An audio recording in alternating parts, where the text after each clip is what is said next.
Hey guys, tonight we begin with a reflection literally.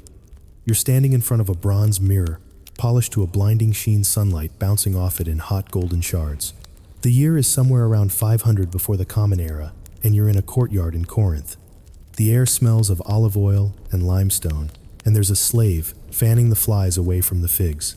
In the reflection, you see a face, your face, and you immediately wish you hadn't. Because in ancient Greece, beauty isn't a blessing, it's a warning. So before you get comfortable, take a moment to like the video and subscribe, but only if you genuinely enjoy what I do here. And let me know in the comments where you're tuning in from and what time it is for you.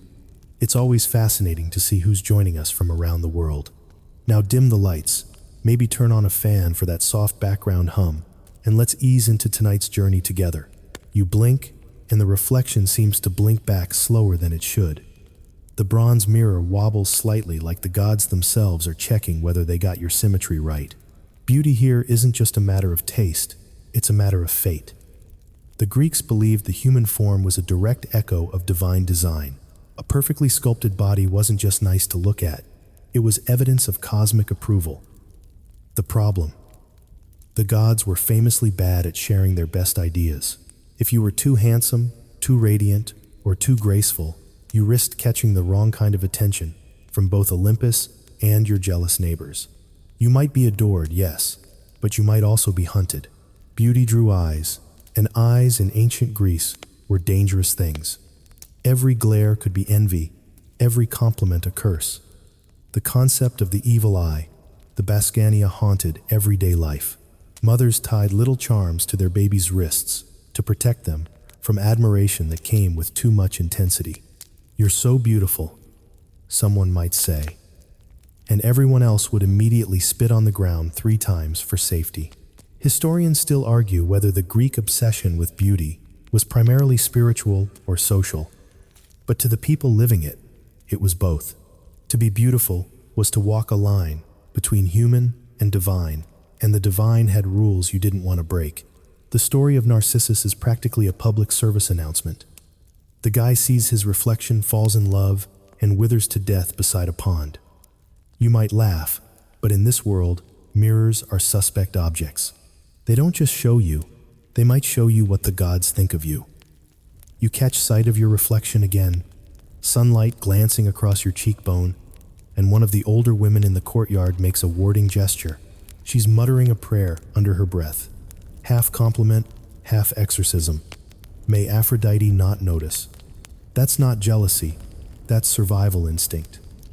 Because if Aphrodite does notice, she might feel mocked. She's the goddess of beauty, and her track record with pretty mortals is complicated. Take poor Psyche. She was so lovely that entire towns started skipping worship of Aphrodite just to praise her instead. Big mistake. The goddess retaliated in the most Greek way possible. She sent her son Eros to ruin Psyche's life with impossible love. One moment you're minding your business with cheekbones that could launch a minor cult, the next you're being emotionally tortured by winged toddlers. The moral: keep your beauty humble or the gods will humble it for you. As you wander through the agora, you notice something else. Even the art seems to be watching you. Every statue gleams, every marble thigh glistens with sunlight. The Greeks weren't just obsessed with beauty, they industrialized it. Sculptors like Polykleitos spent years measuring ratios, calculating the perfect proportions of the human body, the canon. But perfection, once discovered, became dangerous. If your features accidentally aligned with that divine geometry, you were both admired and feared. You might inspire a poem or a sacrifice. Sometimes both on the same day. Somewhere nearby, a group of young men are debating at the gymnasium, their oiled bodies glistening like bronze idols. Here, nakedness isn't shameful, it's philosophical. To the Greek mind, the ideal body represented the ideal soul. But let's be honest, you're not just feeling flattered, you're feeling exposed. Because being admired here isn't private, it's public sport. The stares are open, analytical, and merciless. And while philosophers claim that beauty leads the soul toward virtue, experience suggests it often leads toward trouble. Even the gods couldn't handle it. Apollo chased Daphne until she turned into a tree. Zeus transformed into various animals to pursue his latest favorites. Beauty was magnetic, but it was also fatal attraction, with lightning bolts attached. The mythic landscape of Greece is littered with the corpses of the beautiful Hyacinthus struck dead by a jealous gust of wind. Adonis mauled by a boar because Aphrodite couldn't protect him from her own rival's spite. You begin to understand why being merely average-looking might actually have been the safer bet. A priest passes by, glancing at you with the polite suspicion of someone deciding whether you need a purification ritual. Sometimes he murmurs the gods paint too carefully. You nod, unsure if that's a compliment or a warning. Probably both. Beauty here is both gift and debt you owe the gods for every admirer, and the interest rate is high. Later that evening, the sun dips low and the courtyard glows honey gold. Someone lights incense, and the smoke twists upward like a question you don't want answered. You remember that in Greek philosophy, beauty was tied to harmony, to the idea of cosmic order.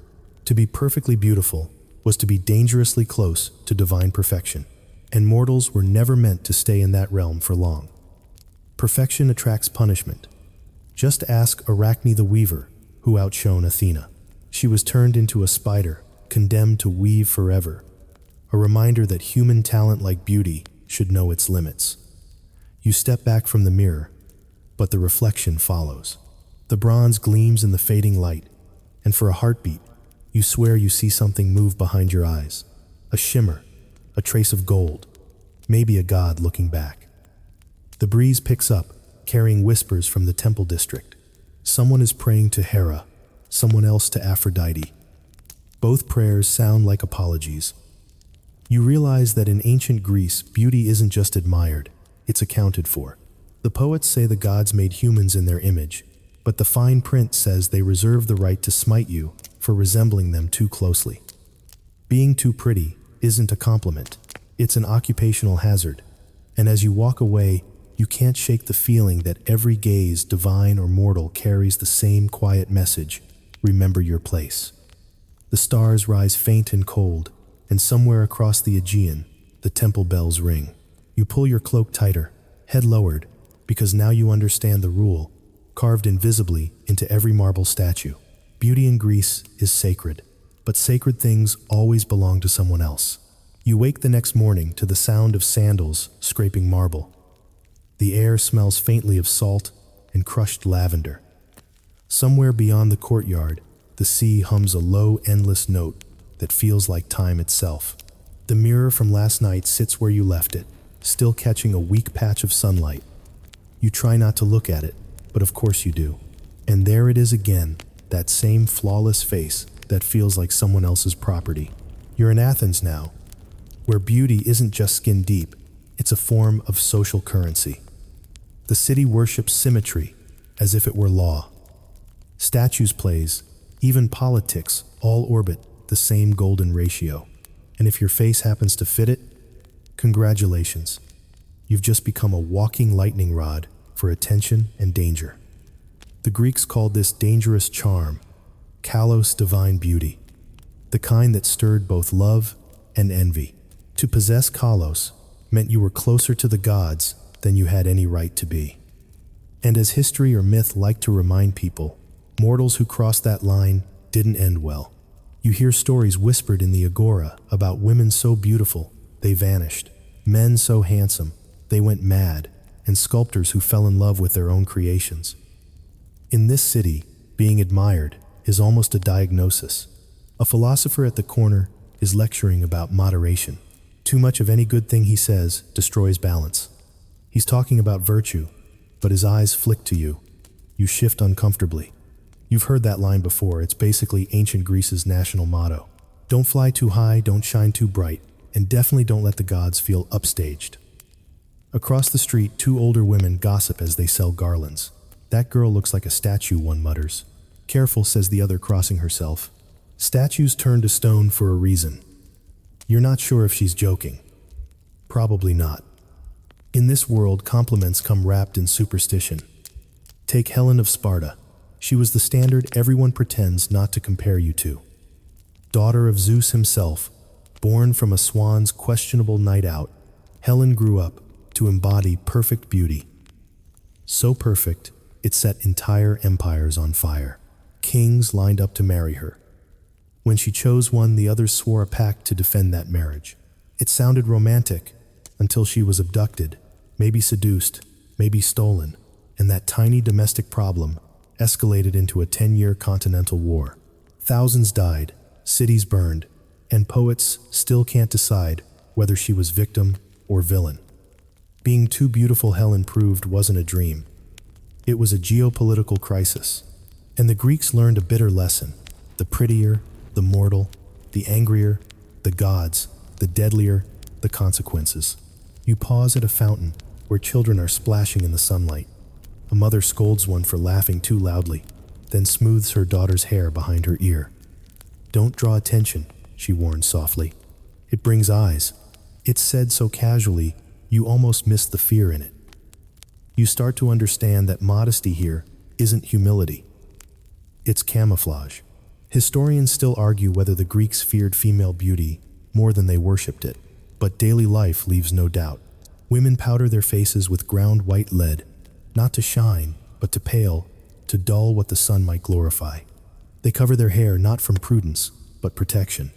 Aphrodite's jealousy is legendary, and mortals have short lifespans. No one's eager to test divine patience over a good hair day. At the temple steps, a priestess sweeps olive leaves into a small fire. She's muttering names, the names of girls offered to the gods for being favored. In some towns, when drought struck or storms raged, locals chose the most beautiful maiden as a living apology to Olympus. To them, it wasn't cruelty, it was balance. The gods give beauty, the gods take it back. You watch as she tosses the last handful of leaves into the smoke and wonders if they once belonged to someone who looked like you. Beauty here has rules. You can use it, but never own it. You can inspire love, but not ambition. You can be admired, but never aspire.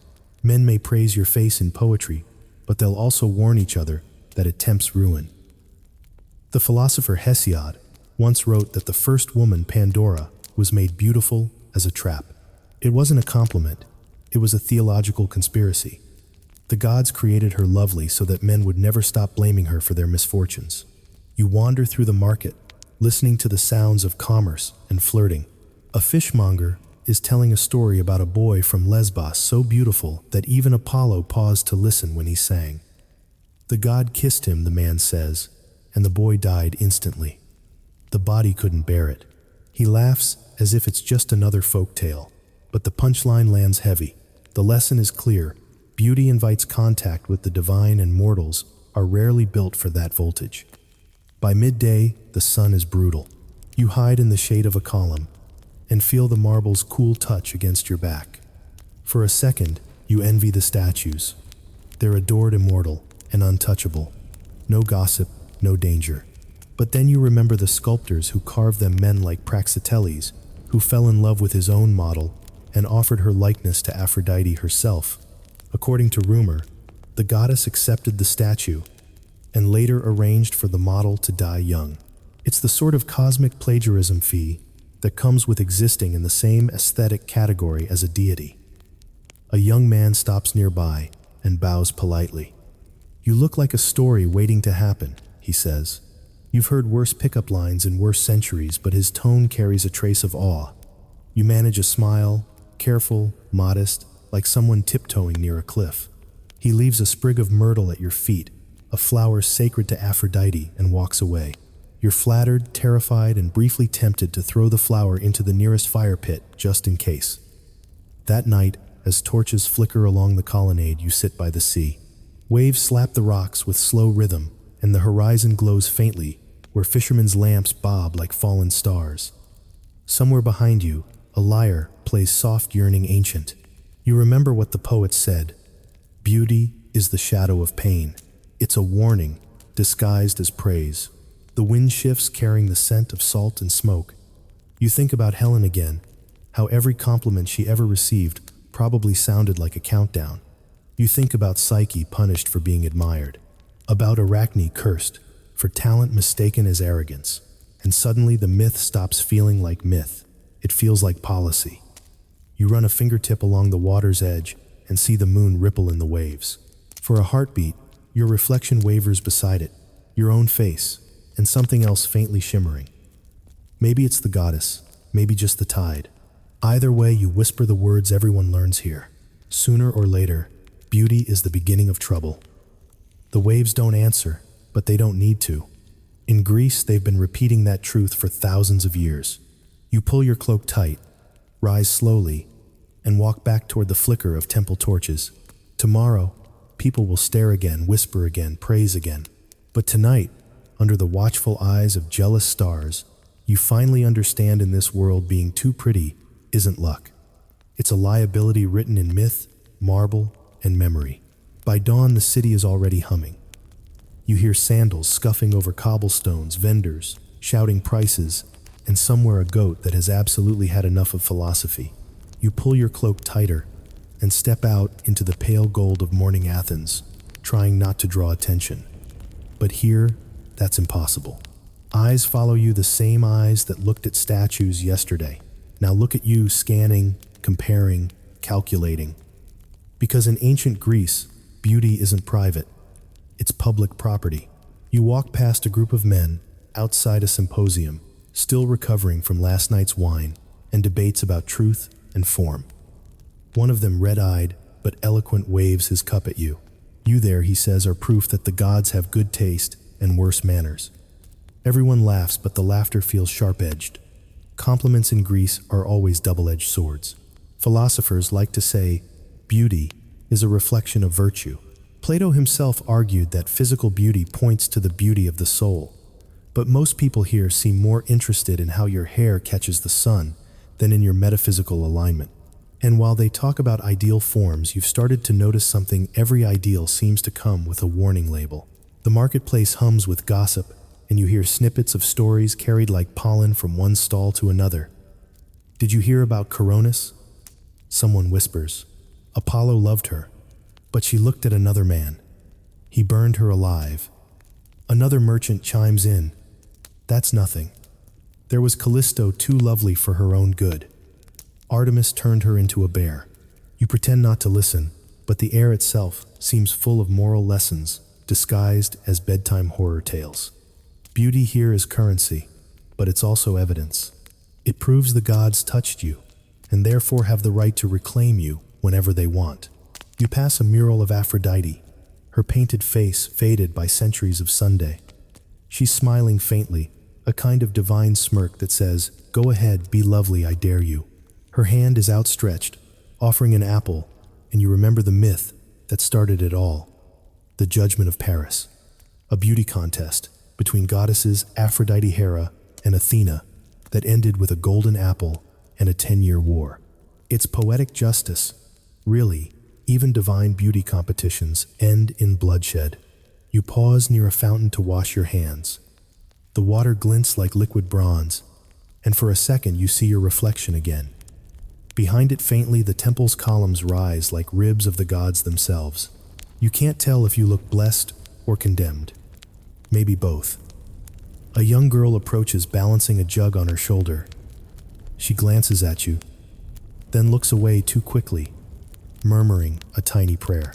"I hope Aphrodite never hears your name," she says, almost apologetic. You try to smile, but her fear sticks to you like dust. You're starting to understand that in this world, admiration feels a lot like danger wearing perfume. That night, the city gathers for a festival. Torches flicker in the streets, music floats from the temples, and people pour wine like they're trying to drown the gods' attention. You join the crowd, drawn by curiosity and maybe by loneliness. The smell of roasted lamb and smoke fills the air, and priests lead a procession carrying garlands and golden bowls. Someone catches your arm. "You should stand near the altar," a woman says. "The gods favor faces like yours." Her tone is gentle, but the implication isn't. You've heard rumors about festivals where favored mortals are chosen to serve as living offerings, symbols of divine beauty and devotion. Chosen sounds nice until you realize it's just another word for sacrifice. Historians still argue whether those rituals were symbolic or literal. But you suspect it didn't matter much to the people chosen. In Greece, symbols often bleed. You stay anyway, partly because leaving would draw attention, and partly because something in you wants to understand why beauty matters so much here. As the music rises, dancers move around the altar, in slow spirals, their faces glowing in torchlight. It's hypnotic, almost holy, until you notice that everyone's gaze keeps drifting toward you. A priest raises his hands and calls out to Aphrodite, "Goddess of beauty, bless us with grace, but spare us your jealousy." His voice trembles on that last word. The crowd echoes him, murmuring the same plea. For a moment, you're not sure whether they're praying for themselves or for you. You think of Psyche again, the mortal who was too beautiful for her own good. She was cursed to marry a monster, live in darkness, and prove her worth through impossible tasks. Love and soul, the poets call her story. But really it's about punishment dressed up as romance. You glance at the priest. He's holding a small bowl of oil and a white feather. "May the goddess see her reflection and be pleased," he says, smearing oil on the altar flame. The fire flares high and gold. You step back instinctively, but the crowd presses closer, whispering about omens and divine favor. The attention feels like heat. You can't move without someone's eyes following. Later, when the crowd thins, you wander toward the edge of the Acropolis. The view is breathtaking temples glowing like lanterns against the dark sea. For a moment, you almost forgive this world for its paranoia. You understand why they love symmetry. The night itself feels perfectly composed, but then the silence breaks. A stranger steps out from behind a column. His tunic is simple, but his eyes gleam like polished obsidian. "You shouldn't walk alone," he says softly. "You attract too much interest." You can't tell if it's concern or threat. In Greece, those two things sound the same. He tells you about a woman named Smilus, once famed for her beauty, who vanished after refusing a nobleman's proposal. "The gods envy us," he says. But men act faster. He leaves, and the wind picks up. From below you hear laughter, bright, careless, dangerous, the kind of laughter that could turn on you in an instant. You walk home through narrow streets, shadows fluttering, like black sails across the walls. Every window seems to blink with torchlight. You think of how the Greeks saw the world, the mortal realm below the divine, above and in between, a fragile mirror always threatening to crack. And maybe that's where beauty lives, not in perfection, but in the tension between envy and worship, love and destruction. You reach your doorway and pause. Inside, a single oil lamp flickers, throwing long reflections against the wall. For a moment, you almost see another face, your own, but older, wiser, maybe divine. It looks back at you, as if to ask, "How long can you survive this gift?" You blow out the lamp. Darkness floods the room.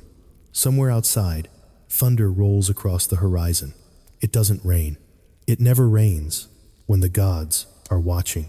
You wake to the crackle of distant thunder, the kind that feels personal. The Athenian sky has turned bruised purple, streaked with veins of white lightning crawling over Mount Hymettus. You step out onto the stone terrace and smell the air, iron, rain, and something else. Something faintly electric, like divine irritation. It's a good morning to remember that in ancient Greece, beauty wasn't just mortal currency. It was also divine ammunition. The storm rolls closer. You hear the neighbors muttering prayers to Hera Zeus and anyone else who might be listening. Someone shouts that this is what happens when mortals grow vain.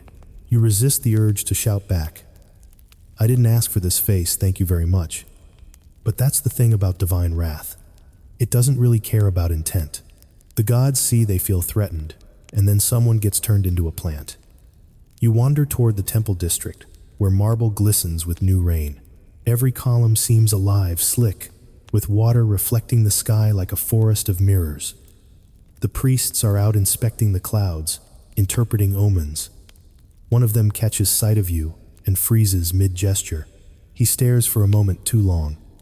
Then he lowers his eyes quickly and mutters a blessing. You've learned to recognize that tone. It's half protection, half apology. Aphrodite's name hangs in the air like static. Every myth about her starts the same way: someone looks too good for their own good. Once it was a nymph, once a mortal queen, once a shepherd who accidentally complimented the wrong goddess. You think of the story of Anchises, the handsome Trojan prince who boasted that Aphrodite herself loved him. She did for a while. Then he bragged about it. The next morning, he woke paralyzed from the waist down. Beautiful words for a beautiful man, she supposedly said. Shame about the legs. That's divine PR for you. You pass a statue of the goddess, now white marble, smooth as moonlight, the famous curve of her hip catching the rain. Offerings lie at her feet. Flowers, perfumes, a small polished mirror. You look into the mirror briefly, just long enough to see your reflection beside hers. For an instant, it feels like trespassing. You back away quickly. Because in Greece, you never outshine the gods. You survive by pretending you couldn't, if you tried. Behind the temple, a small shrine to Hera flickers with oil lamps. Married women come here to whisper wishes and complaints. You overhear one muttering about her husband's wandering eye. May Hera blind him to temptation, she says.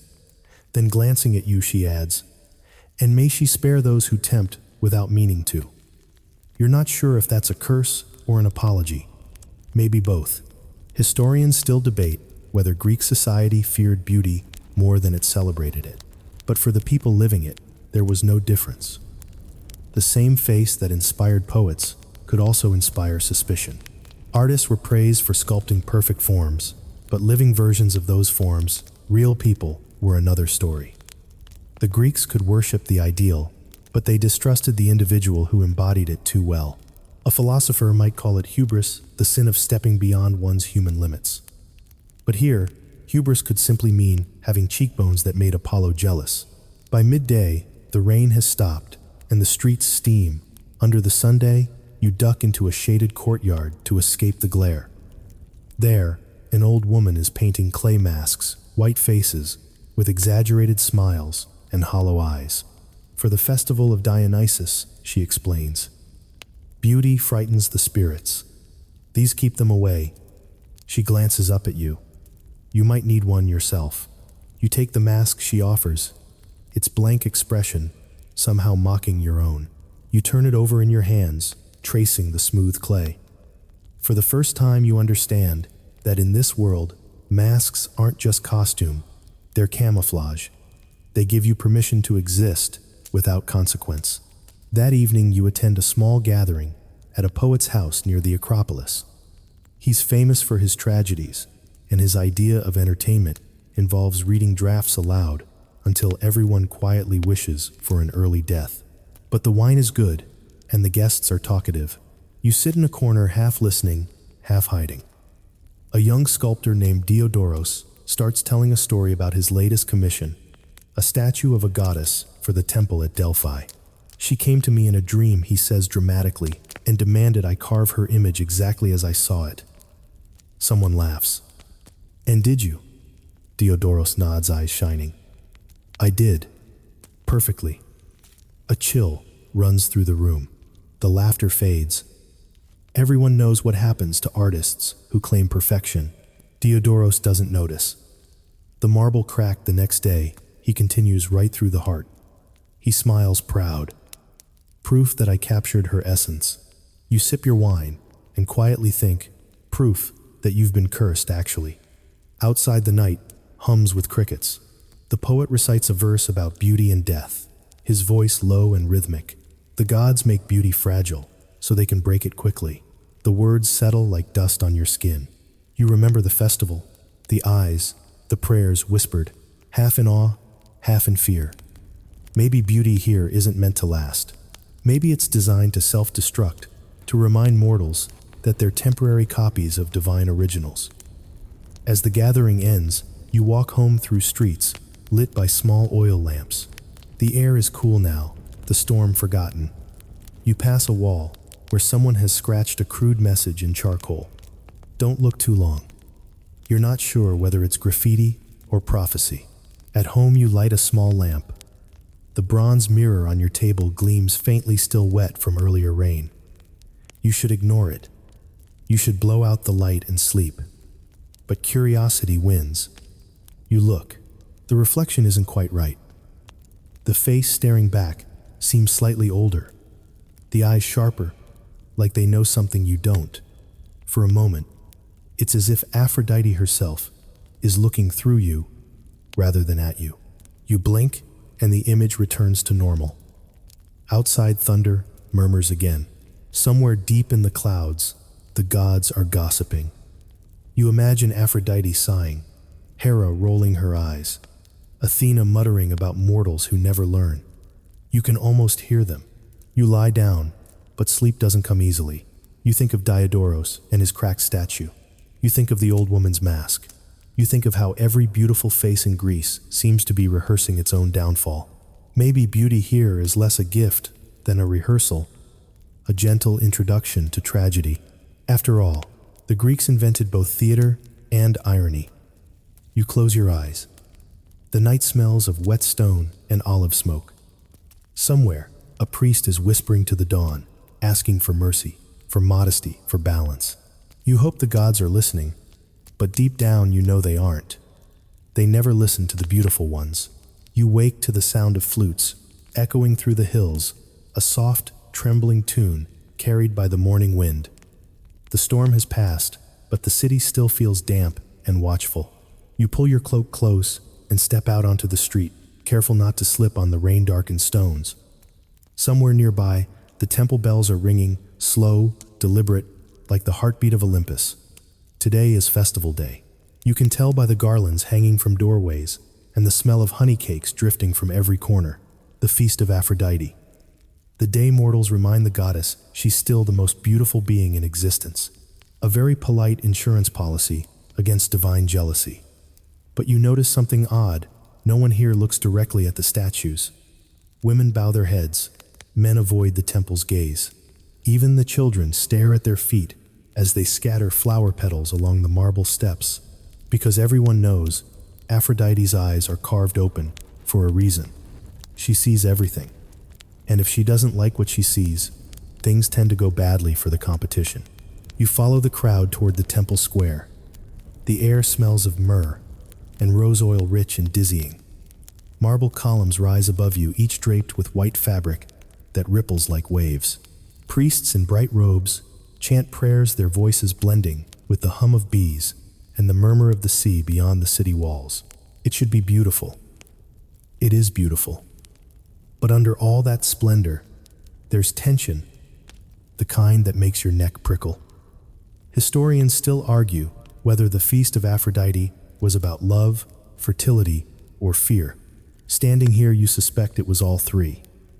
At the center of the square stands a massive statue of the goddess, taller than a house, gleaming as if freshly born from foam. Her face is serene, but the tilt of her mouth suggests she's keeping score.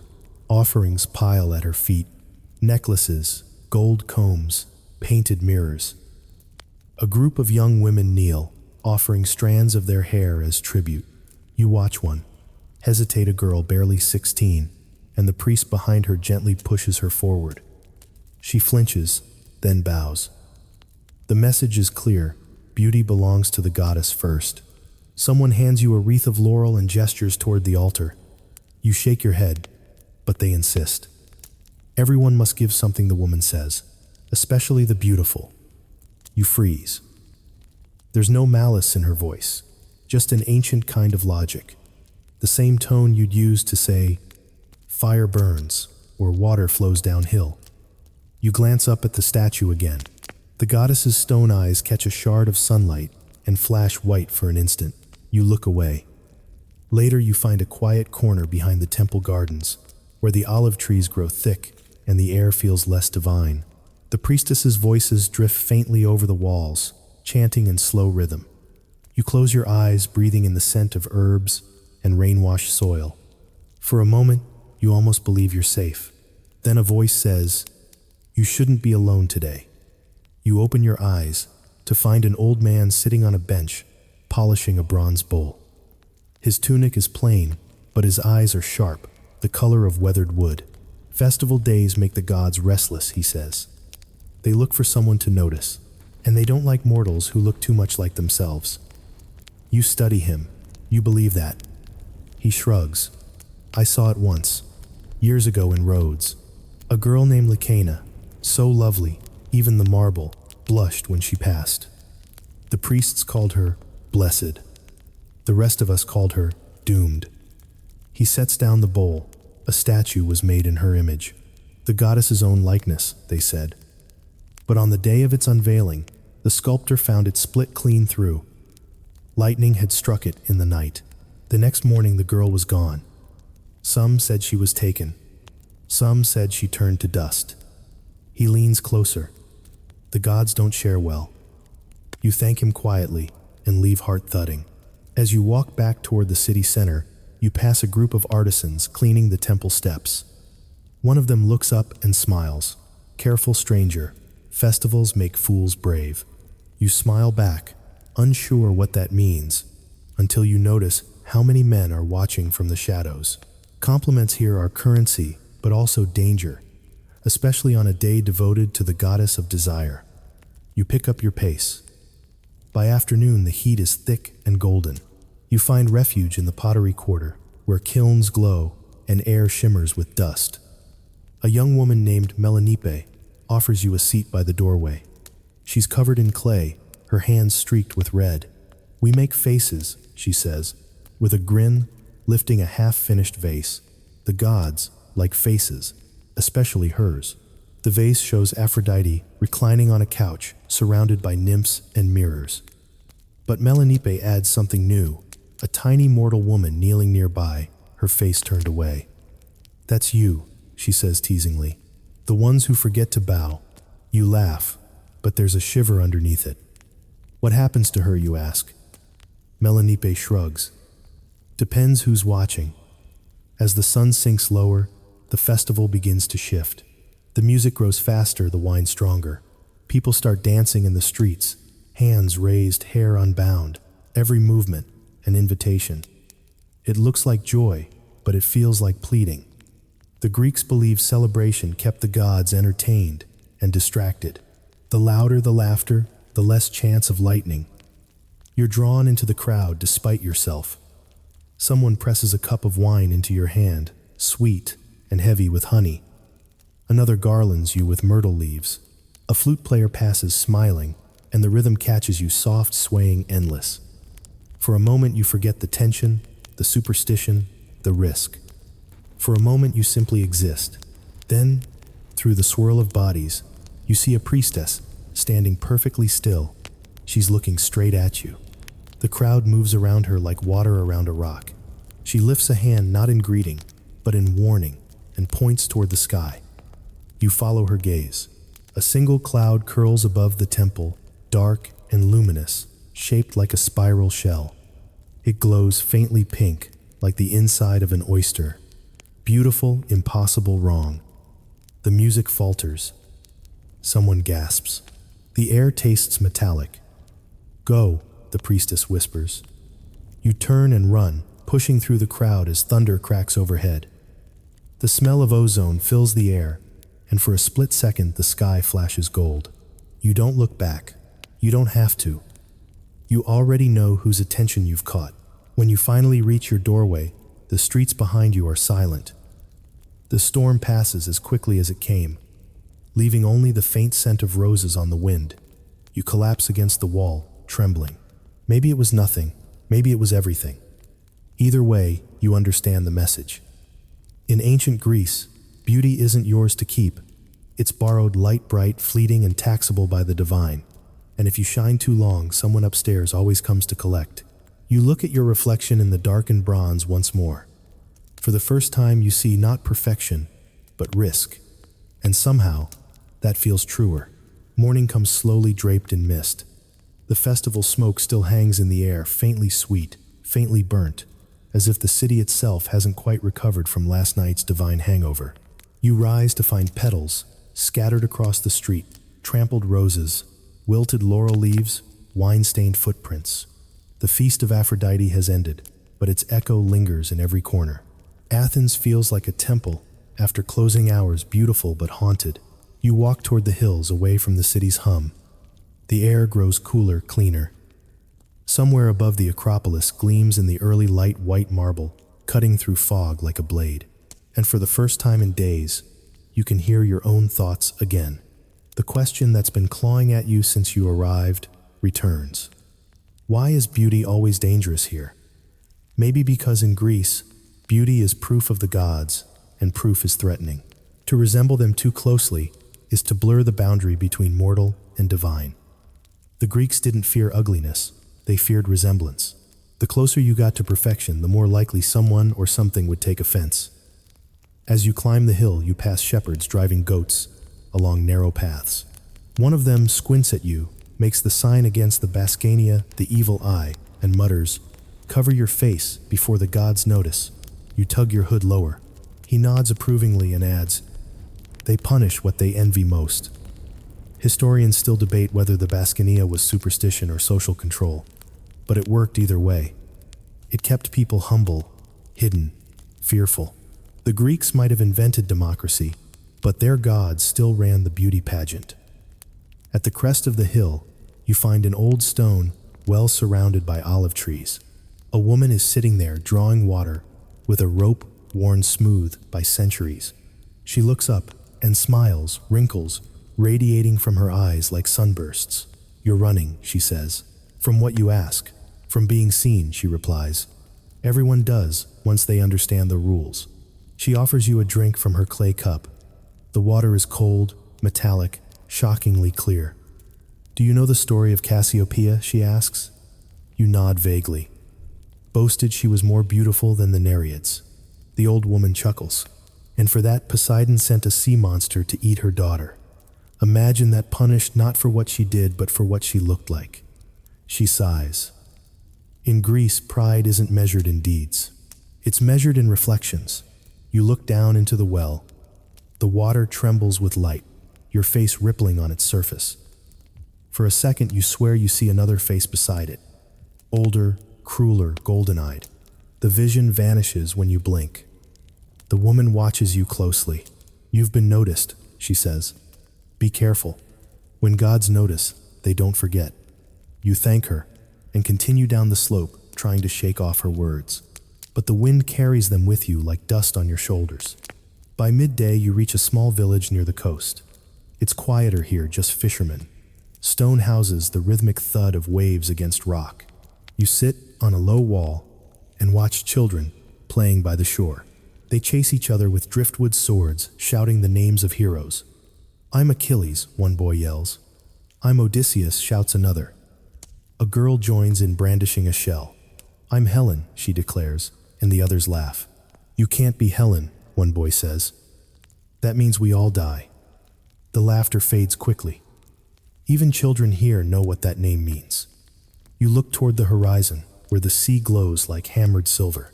Helen's myth still drifts across it like smoke. Some say she caused a war. Others say she was stolen by the gods themselves. A phantom, a dream. Either way, she was never free. Beauty made her a story, not a person. And stories in this world never end well for mortals. An old fisherman nearby nods toward you. "You've got her look," he says, "that same glow." You smile weakly. "That's not comforting." He laughs. "It shouldn't be." He tells you something else, something not in the poems. After the war, when the ships burned and the heroes died, people said Helen never aged. She stayed perfect while the world around her rotted. Some called it a blessing. Others called it proof she wasn't human anymore. You ask if he believes it. He shrugs. "I believe the gods never leave their favorites untouched." You spend the afternoon by the water tracing shapes in the sand, watching tides erase them. Every time you draw your reflection, a wave comes to take it away. Maybe that's the point. Maybe erasure is mercy. When dusk falls, the sky turns the color of wine and torches flicker along the beach. The villagers gather around a small fire, roasting fish and singing hymns. You sit apart, listening to their voices rise and fall. The songs are old, older than the temples, older than the marble gods. They're about women who turn to stars, men who turn to trees, and how love always ends in transformation. One of the elders, notices you, and beckons. "Come," he says. "You should know our story of the sea." He begins to speak, his voice, slow and rough as driftwood. "Once there was a girl whose face was so lovely, the waves stopped to look. The gods warned her, 'Don't let the sea adore you.' But she laughed and danced on the shore every night. One evening, Poseidon rose from the depths, not in anger but in awe. He reached out to touch her cheek. She smiled, thinking herself chosen. But the moment he touched her, she dissolved into foam. He points to the surf. That's her still. Every white crest you see is her memory trying to rise again." The group falls silent. The fire pops softly. The waves hiss like sighs. You feel the salt on your skin and wonder if it's from the sea or from tears. As night deepens, the villagers drift home, leaving only you and the crackling fire. You stare into it until the shapes begin to blur, the coals glowing like tiny eyes, the smoke twisting into figures that almost look human. You think about the old woman by the well, the fisherman's warning, the endless stories of punishment and loss. Maybe beauty isn't what the Greeks feared most. Maybe it was the reminder that perfection belongs to something cruel. You lie back on the sand. The stars emerge one by one, cold, precise, flawless. Once those stars were people too, or so the myths say. Maybe that's the gods' idea of mercy, to turn beauty into something distant, unreachable, eternal. You whisper into the dark, "I don't want to be perfect." The sea answers softly, folding the words into foam. In the distance, lightning flickers far out over the water, faint and silver, like a signature at the bottom of a divine decree. You close your eyes, and for the first time you don't pray for protection. You pray to be forgotten. Because in Greece, that's the closest thing mortals ever get to peace. The next morning, sunlight crawls through the shutters like thin fingers.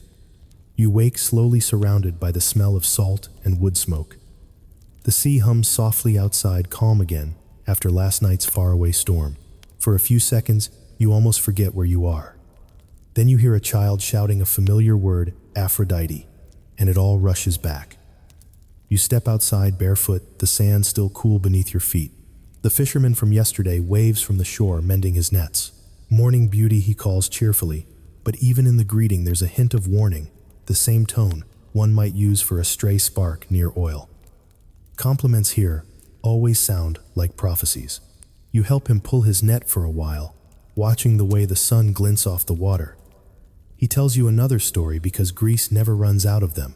Once he says there was a king who had a daughter so radiant, she made men forget their vows, priests forget their prayers, and the gods themselves look twice. The oracle told him her beauty would destroy him, so he locked her away in a tower, far from every eye. You already know how this ends. It always ends the same way. Did it work, you ask? The fisherman grins sadly. For a while. But the gods see through walls. When Zeus wants to visit, doors aren't much use.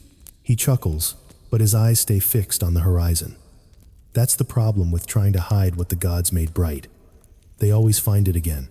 You look toward the hills, where a thin column of smoke rises, another small village, another temple. Maybe another story just waiting to happen. Later you leave the coast and travel inland. The road winds through olive groves and wild thyme, the air thick with bees and heat.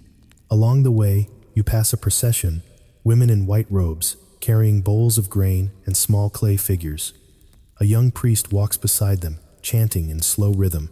You fall into step behind them, curious. When they reach a small stone altar by the roadside, they stop and set down their offerings. The priest turns and looks at you as though he's been expecting you. "You know why we do this?" he asks. "To honor the gods, you guess. To protect ourselves," he corrects. The goddess Demeter once cursed an entire valley because a mortal girl reminded her of her daughter, Persephone. The people starved until they built this altar. He touches the rough stone. "We give her beauty so she won't take it from us." He smiles faintly, not unkindly. In Greece, we pay rent to the divine. Some with grain, some with prayers, some with faces. You thank him and move on, the words trailing you like the smell of crushed herbs. By afternoon, the landscape changes. Rolling hills give way to cliffs, overlooking a deep ravine. The air hums with cicadas. You stop to rest under a fig tree, the leaves broad and green, casting perfect shade. From here, you can see a temple in ruins, its columns, half buried in wildflowers. Vines curl through marble ribs, and bees buzz lazily between them. You climb closer, drawn by curiosity. Inside the broken temple, the air is cooler, almost reverent. A half-shattered statue lies on its side, its face missing. You brush away the dust and see the inscription, "To Psyche, once mortal, now immortal." You remember her story, the mortal woman cursed for her beauty, forced to complete impossible tasks to earn her freedom, sorting endless seeds, stealing wool from violent rams, descending into the underworld. In the end, she survived and was made a goddess, but not before dying briefly from the goddess's own poison. You run your hand over the chipped stone. Beauty as a punishment, love as a test, suffering as initiation. The Greeks never imagined happiness without hardship. Maybe they couldn't. Maybe perfection frightened them too much. Outside, thunder rumbles faintly again, though the sky is clear. You take it as a hint to move on. By dusk, you reach Delphi. The sacred city clings to the slopes like a whisper frozen in stone. Smoke from temple fires curls into the sky, thin and fragrant. The air hums with murmurs, the sound of hundreds of pilgrims waiting for answers. You climb the steps to the Temple of Apollo, the famous oracle's home. Marble lions guard the gate, their mouths open in eternal warning. Inside, the light dims to amber. You smell laurel incense and the faint metallic tang of bronze. A priest gestures for silence and leads you into a small chamber. The oracle sits at its center, half shrouded in steam from a hidden fissure in the rock. Her eyes are closed. She speaks before you do. "The gods see you," she says softly, "and they do not agree." You freeze. What does that mean? Her voice wavers, half dream, half trance. One calls you blessed, another calls you thief. You walk between praise and punishment. "I didn't ask for this," you whisper. "No one ever does," she replies. "But beauty is a conversation, not a possession. And the gods don't like being interrupted." She opens her eyes, pale, almost silver, and for a moment, you think you see yourself reflected in them, multiplied endlessly. "You cannot hide," she continues. "But you can change the question." "What question?" "The one your face asks." The air in the chamber grows heavy, pulsing with unseen heat. You smell burning myrrh and something sharper, ozone again, the smell of divine temper. The oracle slumps, exhausted. Priests rush forward, covering her with cloth. One of them looks at you in horror, as if you've just caused the tremor still vibrating through the stone floor. You leave quickly, the murmurs of pilgrims rising behind you. Outside, the night feels alive. The wind wraps around you like a voice, whispering half words, half warning. Somewhere above, the moon hangs low and watchful. You reach the edge of the cliff and look down at the valley, a sea of silver leaves, rippling in the dark. For a moment, it feels like standing on the edge of Olympus itself. You think of the oracle's words echoing in your skull. Change the question. Maybe that's the secret. Maybe surviving beauty isn't about hiding from it or apologizing for it. Maybe it's about redefining what it means. Not, am I beautiful, but what does beauty serve? You look out at the endless horizon, at a world built on marble and myth. The Greeks saw the gods everywhere, on mountains and rivers and faces. Maybe that was their mistake. Maybe what they called divinity was just reflection light bouncing off themselves until they mistook it for something higher. You turn away from the cliff. The wind quiets. Somewhere far below, the first stars appear trembling in the olive fields. You realize they look exactly like offerings scattered across the earth, small, glowing, and fragile. You whisper, "If the gods made me beautiful, let them see what I do with it." The wind stirs once more, gentler, this time like laughter. And for the first time in Greece, you don't feel cursed. You feel noticed on your own terms. Night folds itself around Delphi like a dark robe stitched with stars. You lie awake in the small lodging, offered to pilgrims, the thin blanket smelling of smoke and laurel. The oracle's words keep echoing in your head. Change the question. They sound simple. They never are. Outside, a chorus of frogs sings from the sacred spring below their voices, weaving with the occasional bark of a temple dog. You get up quietly and step out into the cool air. The stone courtyard is empty, except for a few sleeping beggars and an oil lamp burning low, its flame wavering like an uncertain prayer. You cross to the edge of the terrace, where Delphi opens before you, a labyrinth of terraces, shrines, and marble steps, all glowing faintly in the moonlight.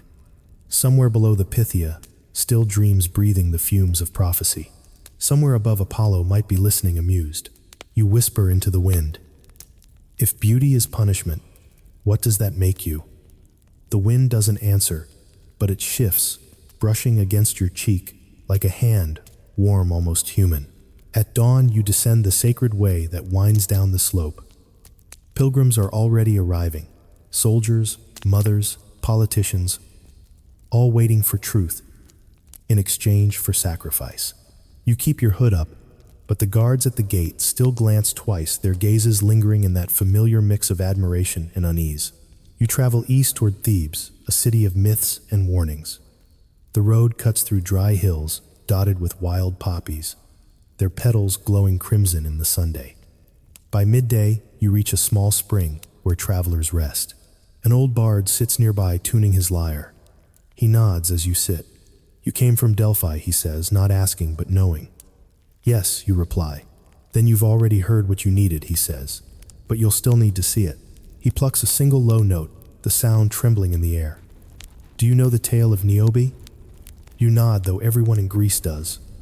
The woman who angered the goddess Leto. He smiles sadly. Not angered, reflected. She looked at her children, all 12 of them, and thought herself blessed beyond the gods. She said, "Why worship Leto, who has only 2?" The next day, arrows rained down. All but one child fell, and Niobe herself was turned to stone, still weeping. He gestures to the horizon. "That mountain over there, some say it's her face." The tears carve new lines every spring. You watch the rock glow pink under the rising sun, streaked by a thin stream of water. The shape is haunting, half coincidence, half curse. The bard continues. They say her beauty wasn't the sin. It was her certainty that beauty meant protection. He pauses, looking at you. Mortals always mistake favor for immunity. You thank him and move on, his words sinking into your mind like pebbles into water. By late afternoon, Thebes rises before you, ringed with walls that once held both kings and monsters. The air feels heavier here, full of old blood and unanswered riddles. You wander through the marketplace, where women sell woven cloth dyed in impossible blues and purples colors, once reserved for queens and gods.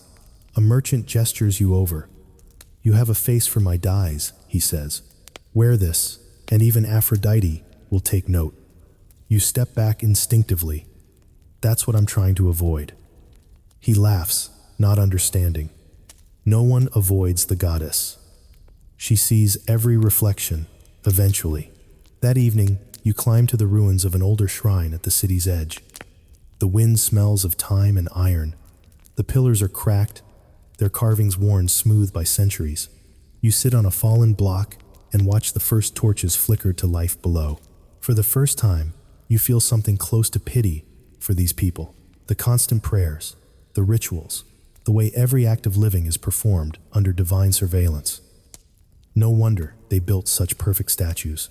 Perfection was camouflage, a way to please the gods before they noticed your imperfections, but even marble cracks. A young priestess appears from the shadows, carrying a small clay lamp. Her face is soft, unpainted, almost plain, in a world obsessed with beauty. She smiles when she sees you. "You don't belong here," she says. "I never seem to," you reply. She sits beside you. "I used to pray for beauty," she admits. "Everyone does, when they're young. Then, I saw what it does to people. The staring, the rumors, the fear. The gods take the lovely ones early, because they can't bear to leave them flawed." You study her face, the faint lines around her eyes. the quiet steadiness of her gaze. And what do they do with the rest of us? They let us live, she says simply. She shows you a small pendant hanging from her neck, a piece of clay shaped like an eye. A charm, she explains, to trick envy. It says to the world, don't look at me, look at this. She presses it into your hand. You'll need it more than I do. The lamplight flickers between you, painting her face in soft gold. They say the gods love balance, she murmurs. So if you carry too much light, the only way to survive is to cast a shadow of your own. You stay there until the stars rise, talking quietly. She tells you about the temple's rituals, about how offerings are chosen by favor, which usually means beauty. The prettier the victim, the stronger the blessing. She says, her tone dry as dust. That's the logic of men pretending to speak for gods. When you part, she touches your arm. Remember the oracle's words. Change the question. Stop asking why they fear your face. Ask what they would do without it. You travel on the next morning, following the road that winds down through the valley. Farmers are already in their fields, bent over rows of wheat, glowing pale in the sunrise. You pass a shepherd singing to his flock, a song about a youth loved by Apollo, turned into a flower when the god's affection grew too heavy to bear. It's always the same story. Beauty blooming, beauty punished. Beauty remembered only in another shape. You reach a ridge overlooking the plains. From here you can see the faint outline of Corinth, far to the west, the city where this all began. The sea glints like a blade in the distance. A soft wind carries the smell of salt, olive, and something else change. You think of all the faces you've met, the priestess, who hid her beauty behind clay, the old woman at the well, who saw too much, the oracle who looked through you, the fishermen and children who spoke your name like a warning. Each one a mirror, each one a reflection of the same fear, that to be seen too clearly is to invite destruction. And yet beneath that fear, there's something else. A quiet admiration, a longing for what they themselves can't possess. Maybe that's why the Greeks told so many stories about beauty. It was the only way to control it, to turn danger into narrative terror, into art. The sun climbs higher, washing the valley in gold. You lift the clay charm the priestess gave you, turning it between your fingers. Its rough surface feels strangely comforting. You tie it around your neck and whisper, let them look at this instead. But deep down you know they'll still look at you. And maybe for the first time you don't mind. Because if the gods notice beauty only to punish it, then maybe the greatest rebellion is to keep existing anyway. To keep walking, laughing, living even under their watchful, jealous eyes. You smile toward the horizon.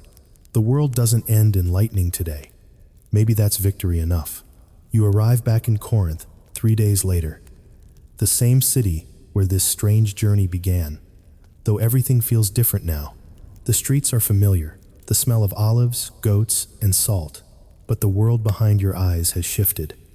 Once you walk these roads afraid of being seen, now every face you pass looks smaller, somehow more human, as if the fear of divine attention has dulled under the bright, indifferent Sunday. The market is alive again. Vendors shout the prices of figs, amphorae clink against each other, and laughter spills from a tavern down the street. For a moment, it almost feels normal. You buy a pomegranate from an old woman and sit on a stone ledge to eat it. Its red juice stains your fingers vivid as blood. She watches you closely, then says, you look like someone who's seen the gods and lived. Maybe you answer, or maybe I just learned to stop flinching. She nods knowingly. Same thing. Nearby, a small crowd gathers around a storyteller. His voice rises and falls, carrying through the square. You move closer, drawn in like everyone else. And so he says, the painter Zeuxis sought to capture beauty itself. He studied every maiden in Croton, choosing the most perfect eyes, the most perfect hands, the most perfect lips. But when he painted them together, the result was lifeless. For the gods had hidden perfection in pieces. He smiles, bowing slightly to his audience. Remember, friends, to combine all beauty is to invite death or worse, boredom. Laughter ripples through the crowd, but the story sits heavy in you. The Greeks always managed to make wisdom sound like a warning. You wander toward the harbor after the storyteller leaves. The sea glimmers in slow-motion bronze green under the afternoon light. Fishermen haul in nets, their shouts mingling with the cries of gulls. You stand by the water's edge and catch sight of your reflection again, fractured by waves. For once, it doesn't frighten you. You look ordinary, distorted by ripples fading in and out of shape. A reflection among reflections, but peace in Greece never lasts long. A group of young men nearby are painting sails with bright dyes, symbols of dolphins, waves, and suns. One of them notices you and whispers something to the others. They look up, smiling too easily. "You should let us paint you instead," one says. "The goddess would be jealous." "Exactly why I shouldn't," you reply, but your tone comes out sharper than intended. They laugh, not unkindly, but there's a thread of mockery in it. "Ah, humility," says another, "the prettiest lie of all." You walk away before the conversation can twist into something worse, but the words stick, buzzing, in your mind. They're not wrong. Humility here is just survival, dressed up as virtue. You make your way toward the temple of Aphrodite that overlooks the sea. It's smaller than the grand shrine in Athens, but older, quieter, its marble cracked and honey-colored with age. Ivy climbs its columns like the veins of time itself. No crowd, no music, just a single priest tending the altar. He doesn't look surprised to see you. "The goddess mentioned you," he says softly, as if it's casual news. Your stomach tightens. And what did she say? That she's tired of mortals mistaking fear for devotion. He gestures toward the waves. She made the sea beautiful, but no one worships the waves by drowning in them. You stare at him. Then why punish those who are born with her reflection? He considers this. Because mortals use beauty to rule instead of to remember. The gift wasn't meant for vanity, it was meant for connection. You are seen so that others remember the divine in themselves. You almost laugh. That sounds generous for a goddess, famous for jealousy. His eyes glint. Even jealousy is love misremembered. He turns away, tending to a bowl of incense. The smoke rises, curling like handwriting against the air. You watch it spiral upward, pale and endless. The priest's words feel half truth, half riddle, but you hold on to them anyway. Outside, the wind picks up. It carries the smell of salt and something faintly metallic lightning far away.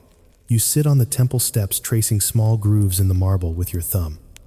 Generations of pilgrims have done the same, wearing smooth patches into the stone.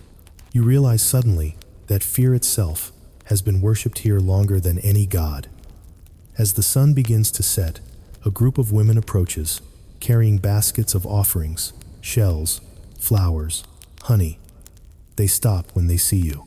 One whispers, "She looks like one of the goddess's handmaids." Another adds, "Or one of her warnings." The oldest among them steps forward. "Come," she says, "join us." They place a wreath of fresh myrtle on your head. Its scent is sharp, clean. Together you walk to the cliffside where the temple overlooks the sea. The women chant softly as they cast their offerings into the water, each item vanishing beneath the waves with a muted splash. When it's your turn, you hesitate. "What should I give?" you ask. "Whatever weighs you down," says the elder. You look at your reflection in the tide pool, below, flickering between shadow and gold. Slowly you untie the clay charm the priestess gave you. The small, rough eye swings in your hand one last time before you let it fall. It lands silently and sinks. The sea accepts it without judgment. You feel lighter. Not free exactly. Nothing in Greece is ever free, but less bound. Maybe beauty doesn't need to be hidden or flaunted. Maybe it only needs to be lived. As the others drift away, you stay behind, watching the horizon blur into night. The first stars appear bright and indifferent. Somewhere far away, thunder grumbles again, but softer this time, almost like laughter. You remember what the oracle said. Change the question. You whisper to the waves. Not why beauty kills, but why fear survives it. The sea sighs, folding your words into foam. You realize with a strange calm that you'll never have the answer. Maybe that's fine. Maybe the point was never to solve the riddle, but to live inside it gracefully, to exist as both muse and mortal danger and dream. You rise to leave, and in the dim light of the dying sun, your reflection shimmers one last time against the water. It's not flawless, not divine, just human, tired, alive, real. And for the first time, since stepping into this world of jealous gods and fragile mortals, you smile without fear. Because in ancient Greece, the prettiest rebellion isn't surviving the curse. It's learning to love the mirror anyway. The next morning begins with gulls screaming over the harbor and the smell of salt thick enough to taste. You wake on the temple steps, the stones still warm from the day before. The myrtle wreath rests beside you, wilted, its scent fading. For a moment, you can't tell whether last night's storm was real or something imagined, just another whisper from gods who love their metaphors. You rise slowly, brush sand from your cloak, and start walking down the hill toward the city. The streets are quieter than usual, softened by early light. Fishermen carry nets over their shoulders. Bakers sweep ash from ovens. Life continues, as though the divine drama you've been living never touched them. But that's how it always is here. Mortals pretending the gods are far away when they're always one misstep above. You stop by a fountain to wash your hands. The water ripples, catching your reflection again. You notice the sun catching in your hair, the faint, tired lines under your eyes. You look human finally. Beautiful in the ordinary way that doesn't summon thunder. A child nearby drops a clay figurine, a tiny Aphrodite with one wing broken. You bend to pick it up, but the mother snatches it first. "Careful," she says sharply, as though touching the goddess, even in miniature, is dangerous. Then she softens. It's bad luck to handle her if she's cracked. You smile. Maybe that's when she's safest. She stares at you a moment longer than comfort allows, then nods slowly, almost like she understands something she can't quite say. You keep walking through Corinth's maze of narrow alleys, the sea glittering through every gap. At the edge of the marketplace, you see a young sculptor chiseling a statue. It's half finished, a figure of a woman, draped in marble fabric, head bowed, expression serene. The sculptor's arms are dusted white. He glances up as you pass and freezes his hammer, hovering midair.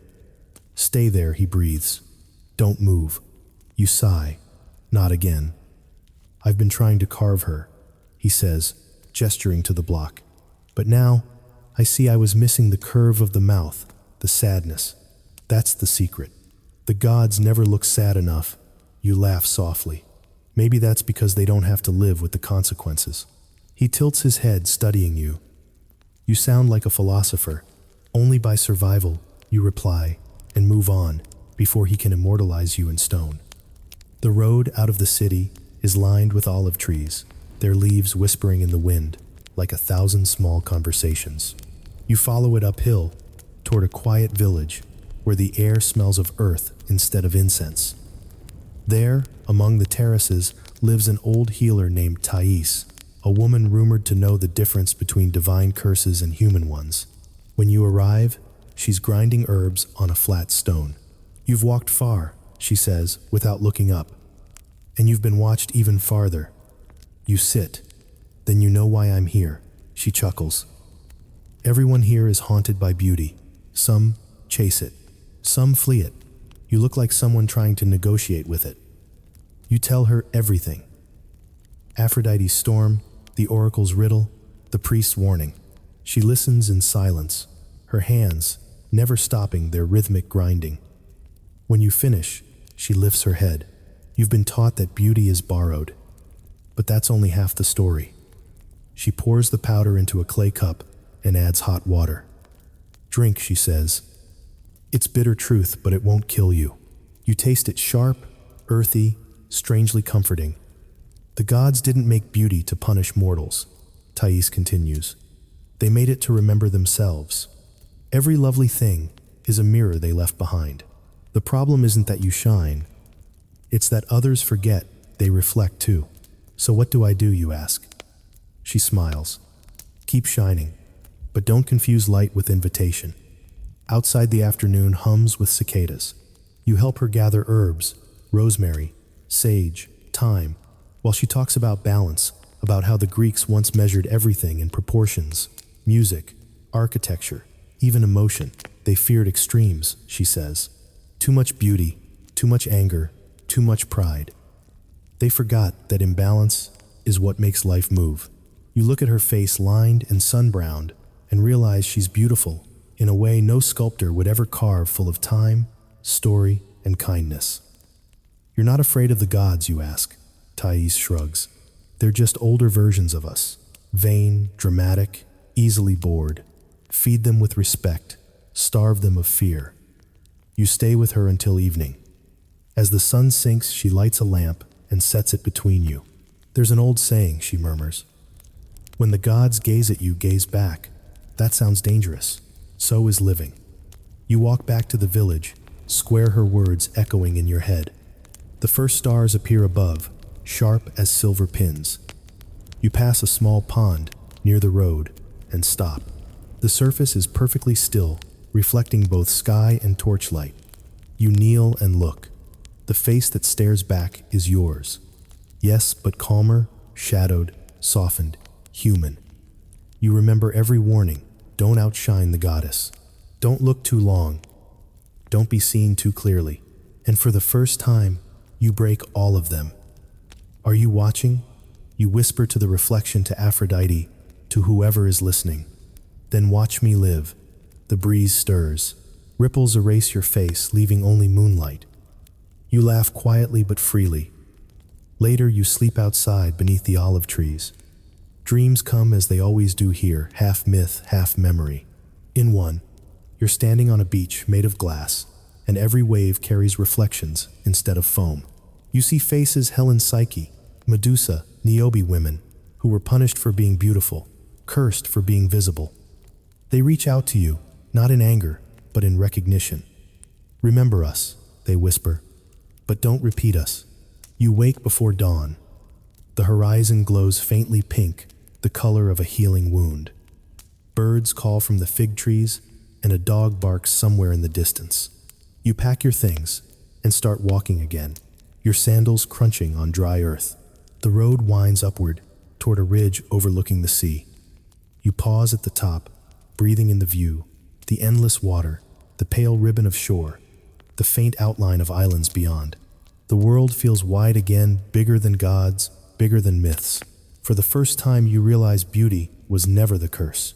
The curse was fear, the smallness, the shrinking, the desperate apology for existing brightly. You look toward the horizon and smile. If the gods made me their mirror, they'll have to live with the reflection. The wind picks up warm and fragrant, carrying the scent of rosemary and salt. You walk on, unhurried, the sun at your back. And somewhere above, maybe in Olympus, or maybe just in the heart of a thundercloud, Aphrodite watches.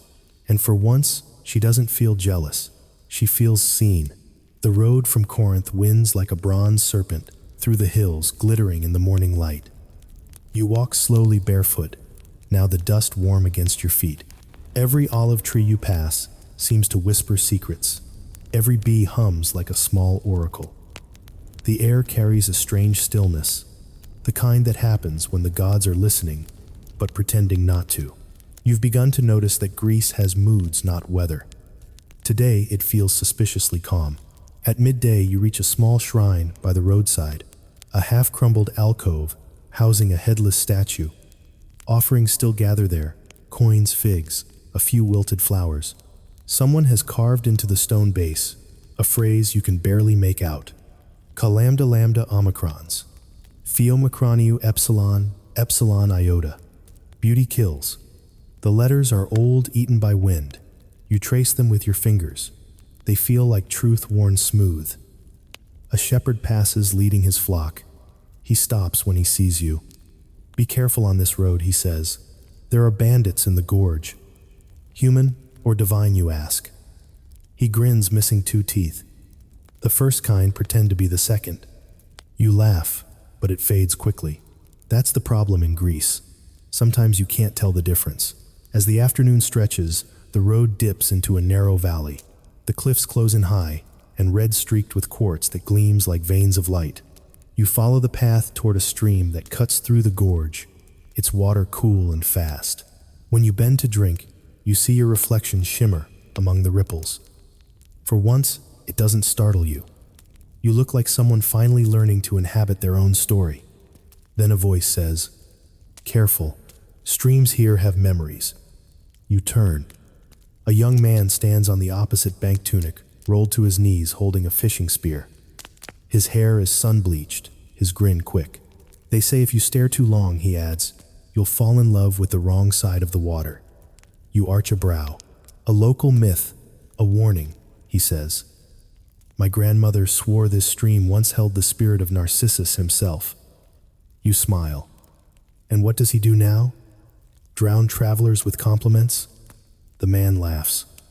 No, he reflects them until they forget to breathe. He crosses the stream easily, stepping from stone to stone, and sits beside you. You look like someone who's run from something divine, he says. You shrug. Who hasn't? He studies you, eyes curious, but not unkind. The gods notice beauty because they're lonely, he says quietly. They made mortals to see themselves, but mortals keep breaking the mirrors. You pause. And what happens to the mirrors? They shatter, he says, smiling faintly. But the reflections never die. They just move on to someone else. You spend the afternoon talking beside the water. He tells you his name, Lycon, and how his mother once claimed she'd been kissed by Apollo in a dream. He laughs about it now, but when the sun dips low, his laughter turns softer. My sister was too beautiful, he admits. A local priest called her blessed. Then the city called her cursed. She vanished before the harvest. You don't ask what he means by vanished. Every Greek story you've heard has the same ending. As night approaches, he invites you to stay at his family's farm, higher up the valley. The path winds past fig trees and dry stone walls. Fireflies pulse in the dusk, like sparks from an invisible forge. His mother greets you at the door, a woman with strong arms and eyes, the color of river stones. She looks you over once, then nods. You can sleep by the hearth, but keep your face away from the window. You want to ask why, but her tone suggests she said it 100 times before. After supper, you sit by the fire. The family eats in silence, broken only by the crackle of olive wood. On the wall above the hearth hangs a small bronze mirror, dark with age. You catch your reflection there, faint and smoky. Behind it, shadows flicker. The mother notices your gaze. We keep it covered most nights, she says. The gods get curious through mirrors. You nod. They always do. Later, when everyone has gone to bed, you lie awake listening to the wind slipping through the shutters. It sounds almost like whispering words. You can't quite make out, low and rhythmic. You get up, walk softly to the doorway, and step outside. The valley below glows silver under the moon. The stream shimmers like liquid glass, its surface still and perfect. And there, in its reflection, you see another figure standing beside you. You turn, but no one's there. The image remains a faint outline of light, shaped exactly like you but smiling, in a way you're not. Your pulse quickens. Not tonight, you whisper. The reflection tilts its head, as if listening. Then just as quietly it dissolves into ripples. You step back, breath shallow. Maybe it was a trick of moonlight. Or maybe beauty has decided it doesn't need your permission anymore. When you return inside, Lycon is awake. He's sitting by the fire, eyes wide. I saw her, he says softly. Who? The one that follows you. You freeze. You mean a woman. He shakes his head slowly. Not exactly. More like light pretending to be flesh. You sit beside him. The flames cast long shadows across the floor. What did she want? He meets your eyes. She wanted to be remembered. The next morning, the house smells of bread and thyme. The mother hums while she kneads dough, her voice low and steady, like prayer disguised as melody. Lycon has already gone fishing again. Before you leave, the woman presses something into your hand. A small bronze shard, the edge of a broken mirror. For protection, she says. Every mirror the gods break keeps a piece of them inside. This one remembers to look both ways. You tuck it into your cloak. Thank you. She smiles sadly. If you ever see your reflection smiling, when you're not, walk away. You leave the valley by midday. The path climbs steeply, winding between rocks. From the ridge, you look back and see the stream glittering like a silver thread, the farm a small dot of warmth in a vast, cold landscape. For the first time, you feel something like peace, not the absence of fear, but the presence of understanding. You realize now that Greece's obsession with beauty was never just vanity. It was grief, the mourning of gods who made perfection and couldn't keep it. The wind carries the scent of wild sage. You close your eyes and let it wrap around you. In its rustle, you almost hear a voice, not divine, not human, but something in between. It whispers. You've changed the question. You smile. Finally, as the sun sinks, you take out the bronze shard. It catches the dying light and reflects 1,000 fractured suns. You tilt it, and for a brief heartbeat, you see the outline of that glowing figure again. Your reflection, your twin, your echo. She smiles, neither warning nor threat, just acknowledgement. Then she fades, leaving only sky. You keep walking east, where the horizon burns gold and violet. Behind you, the gods watch, from their marble thrones, puzzled, maybe even impressed. After all, mortals usually break under their gaze. But not this one. You've learned to look back. By the time you reach the plains of Argos, the sun has turned molten, too bright, too close, as if Helios himself has forgotten restraint. The road is flat and endless, lined with cypress trees that lean like old philosophers, tired of their own wisdom. You travel lightly now, no cloak, no wreath, just dust on your feet and the faint metallic weight of the broken mirror shard Thais's family gave you. Everywhere there are faces, painted on vases, carved in stone, reflected in bronze shields. Greece doesn't let you forget what it worships. Each image seems to ask the same question. Do you remember us? By noon, you find a small roadside inn. The owner, a thick-bearded man with more patience than teeth, offers you shade and a bowl of lentils. You've walked far, he says. Pilgrimage, something like that. He studies you, squinting, as if trying to place you among myths. Be careful in Argos. Hera rules these lands, and she has a long memory. Pretty faces make her suspicious. You smile politely. She's not the first. The man chuckles but crosses himself anyway, muttering a short prayer to ward off envy. You've noticed they all do that now. Beauty in Greece is like fire. Everyone loves the warmth, but fears the spark. After you eat, you wander outside. Children are playing by the well, tossing pebbles to make ripples. One girl, barefoot and sunburned, holds up a small bronze disc. Look, she says proudly. It's magic. You can see two worlds in one. You crouch beside her. And which one is real? She frowns at the reflection, thoughtful beyond her years, the one that looks back. You can't help smiling. Remember that. She nods solemnly, as if you've given her a spell, and runs off to join her friends. When you continue walking, the land opens wide, the grass brushing your ankles. In the distance, Argos gleams white under the Sunday. The ruins of an old temple mark the outskirts. Its columns toppled, its roof collapsed, but the altar still standing. Someone has left fresh flowers there, blue hyacinths, rare this time of year. You approach out of curiosity and notice the inscription on the marble base, for Hyacinthus, whom even the gods could not forget. You remember the story, a mortal youth, so lovely that Apollo himself loved him. But beauty always meets tragedy here. A discus thrown, a jealous wind, a broken skull, and a god weeping over what he had destroyed. From Hyacinthus's blood the flower grew. Even grief in Greece had to be beautiful. You kneel and touch one of the blossoms. Its petals are deep violet, the color of twilight. Was it worth it, you whisper? A voice answers, low and familiar. To be loved by a god, even for a moment, always. You turn sharply, but no one is there, just the wind sweeping through the ruins. Maybe it's memory speaking. Maybe the gods have begun to use your mind as a doorway. Either way, you're getting used to it. You spend the night in the ruins, wrapped in your cloak, the scent of crushed flowers clinging to the air. The stars above are fierce and clear. Somewhere beyond them, Apollo's chariot burns across the void, dragging day toward its next beginning. You wonder if he remembers the mortals he loved, or if immortality dulls even grief. In the quiet, you take out the bronze shard again. It catches starlight like liquid fire. When you tilt it just right, you can almost see the other reflection again, the glowing twin who has followed you since Delphi. Tonight she doesn't smile. She only watches her expression unreadable. You whisper, "Are you the goddess, or just what's left of me?" She doesn't answer, but her outline flickers and fades like breath on glass.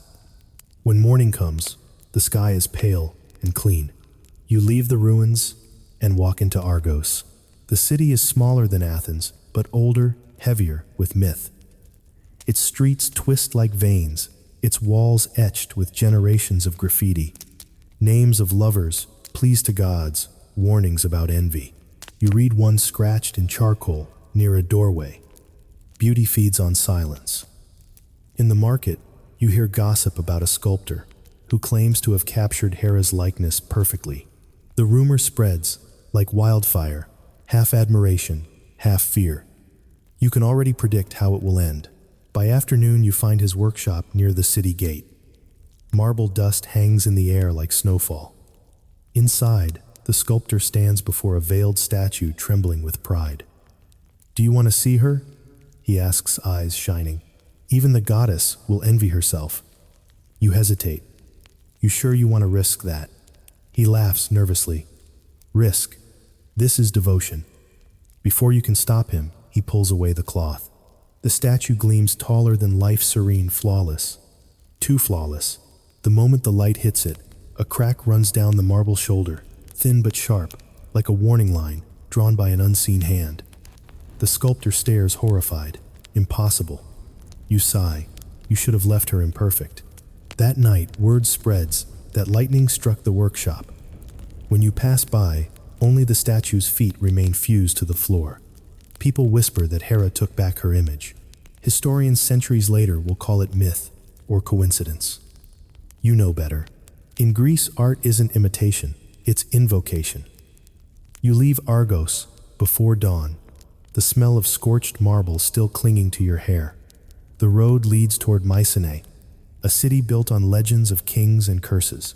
Along the way, you pass shepherds singing old songs about men who stared too long at gods and forgot to look down. Their melodies drift across the valley like smoke. You think of Hyacinthus again, how beauty didn't save him, but it did immortalize him. Maybe that's the quiet trade the Greeks never wrote down. You lose the safety of mortality, but you gain memory. You become a story. When the sun sets, you stop at a small ridge overlooking the Aegean. The sea is molten gold, the horizon painted in bands of rose and copper. You hold up the bronze shard once more. In its reflection, you see not your face, but a field of flowers, violet endless. For a heartbeat, you swear. You hear laughter, carried by the wind, light tender, utterly human. Maybe Hyacinthus found peace after all. Maybe beauty's tragedy isn't death, but misunderstanding. The gods destroyed what they couldn't possess, but mortals can choose to simply admire. You lie down on the grass, the shard resting against your chest warm from your heartbeat. The first stars flicker above, and you realize something you hadn't before.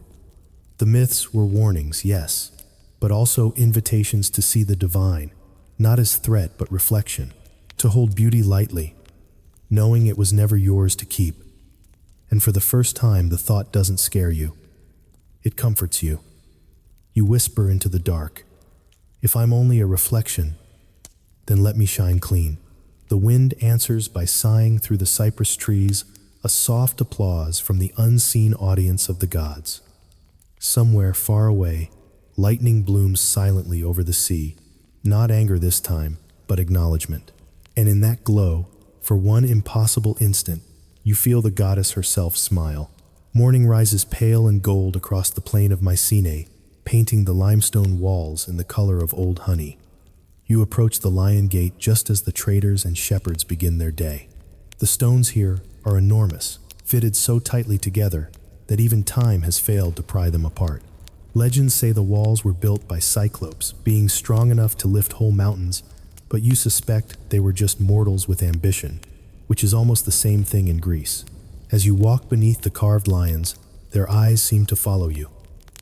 Mycenae feels different from Corinth or Delphi. Less divine, more haunted by humans who thought they could become gods and nearly succeeded. Every corner of this place smells of pride. The city wakes around you, blacksmiths hammering, bronze women, gossiping at wells, soldiers sharpening spears. But beneath the chatter runs another sound quieter, the rustle of superstition. You hear it in phrases half whispered. She's too perfect. He looks blessed. Don't let the goddess hear. In Greece, envy breathes easier than air. You stop at a small market stall to buy bread. The vendor, a sharp-eyed man with olive skin, leans closer. You're not from here. You shake your head. He glances left and right before lowering his voice. Be careful near the palace. Queen Clytemnestra is holding a banquet tonight. Too many mirrors for my liking. Mirrors. He nods. She believes they keep the gods interested, makes mortals feel watched, keeps them obedient. You smile faintly. Maybe she's not wrong. By midday you wander toward the upper citadel. The road winds between tall cypress and broken statues. Heroes missing limbs, gods missing faces. The air grows hotter, thicker, the kind of heat that makes even marble sweat. Inside the palace courtyard, servants rush, like nervous birds laying garlands and polishing bronze trays until they shine like captured sunlight. You catch sight of one polished bowl and see your reflection wavering in it, fragmented, uncertain. A servant gasps and covers it with cloth. Forgive me, she whispers. We can't risk the queen's mirrors reflecting the wrong face. You raise an eyebrow. The wrong one. The one the gods prefer, she says, and hurries off. You wander deeper inside, curiosity tugging harder than caution. Mycenae's palace is a maze of cool hallways and faded murals, chariots, lions, feasts. But one painting stops you cold. A woman standing at a balcony, her hair gold, her eyes proud, her mouth curved in triumph. Beneath her soldiers burn a city. The inscription reads, "Only Helen's sister," so that's what this place remembers. The other woman, the one, not quite as famous, not quite as pretty, but infinitely more dangerous, Clytemnestra, Queen Widow Avenger, beauty's darker twin. That night, you attend the banquet as a guest of curiosity. The great hall glows with firelight. Bronze bowls overflow with wine and figs. Musicians pluck strings beside a fountain carved to look like tears. At the far end sits the queen herself wrapped in crimson silk, her eyes the color of storms. She notices you almost instantly. Stranger, she calls, her voice smooth as olive oil, but carrying steel underneath. Come closer. Let me look at you. The room stills. You approach, every eye following. Clytemnestra studies your face like a mirror she's not sure she trusts. You have the kind of beauty that starts rumors, she says. And rumors, as you may know, can kill kings. You bow slightly. Then I hope you have no kings left to lose. Her smile is sharp. Touché. She gestures for you to sit beside her. Servants refill your cup until it overflows. Tell me, she says, what is it like to be feared for something you never asked for? You answer truthfully. Tiring, but it's better than being invisible. Her eyes narrow, intrigued. You sound like me before the blood. She laughs, a low, beautiful sound that chills the room. Around you, conversation resumes cautiously, like a fire rekindled after wind. Clytemnestra speaks of politics and poetry, of gods who toy with mortals, and mortals who pretend not to notice. She calls beauty a weapon forged by divine negligence. The gods gave us loveliness, she says, but forgot to give us peace. She leans closer, her perfume sweet and heavy. Do you know why I killed my husband? You hesitate. The poets say vengeance. The poets are men, she replies. I killed him because he treated beauty as property. Mine, hers, the goddesses, it made no difference. To men like Agamemnon, beauty exists to be conquered. I simply taught him the price of conquest. The room falls silent again. You see admiration flicker in some eyes, fear in others. The queen sits back, smiling faintly. Perhaps you understand, she says. You wear the same burden I did. I'd rather not share your ending, you reply softly. She laughs again, this time genuinely. Then learn from it. Worship no one, especially not the gods. As the banquet wears on the air, grows thick with incense and wine, dancers move like shadows through the torchlight. A poet recites lines about Helen's face and Troy's fall. The queen rolls her eyes. Always her, she murmurs. They never remember the rest of us. You lean toward her. I will. Her expression softens for a moment. Good. Because one day when they speak of beauty, I want them to remember it had teeth. When the feast ends, you slip out into the night. The palace looms behind you alive, with torchlight and murmured plotting. The moon hangs low, swollen and red, like an omen, tired of being misunderstood. You walk to the edge of the cliffs, overlooking the sea. The wind smells of time and old smoke. Down below, waves crash against black rocks, the same rhythm the Greeks have always mistaken for applause. You take out the mirror shard and hold it to the moonlight. Your reflection wavers layered now, with all the others you've carried. Psyche's innocence, Helen's burden, Clytemnestra's defiance. Beauty here isn't a single face. It's an echo, traveling through centuries, reshaping itself with every story told. You whisper, let them remember all of us. The sea answers with thunder. Behind you, the palace bells ring distant, frantic. Maybe the queen's enemies have come. Maybe the gods have decided one mirror too many has survived. You don't look back. Mycenae's tragedies belong to history now. Yours continues forward. You walk toward the mountains, the bronze shard heavy in your palm. For the first time, you feel not cursed, but charged, like lightning bottled in human form. You realize what the oracle meant when she told you to change the question. Beauty isn't about who owns it. It's about who dares to redefine it. And as the first streak of dawn slices the horizon, you whisper your new creed into the wind. Beauty isn't divine. It's defiance made visible. The words hang there bold and bright until the morning swallows them whole. By dawn, you've left Mycenae behind the palace, the laughter, the echo of Clytemnestra's voice that still curls around your thoughts like smoke. The road south smells of time and ash, a dry perfume that clings to everything. You walk through the ruins of olive groves, struck by lightning, the trees twisted into beautiful corpses. The Greeks would say Zeus passed here. You know better sometimes. The gods simply can't resist a dramatic exit. By midday, you reach the port of Nauplia, where ships rock in water so blue it hurts to look at. Sailors shout, gulls scream, and the scent of tar mixes with the salt wind. You stand for a while at the edge of the pier, staring at the horizon. Somewhere beyond those waves lies Crete, the island of labyrinths, bulls, and impossible beauty. Maybe that's where the next lesson waits. You pay for passage on a small trading vessel, half cargo, half prayer. The captain, a wiry man named Theon, eyes you suspiciously. Storm's coming, he says. The sea's too calm, always a bad sign. You shrug. The gods don't scare me anymore. He snorts. Then you're either blessed or doomed. In Greece, it's the same thing. The ship sets sail at dusk. The water glows copper under the fading sun, and the crew moves quietly, as though not to wake something sleeping beneath the waves. You sit near the prow, the wind tangling your hair, the bronze shard warm against your chest. Theon glances at you once and mutters to his mate. I swear the sea looks back at her. That night, the storm comes.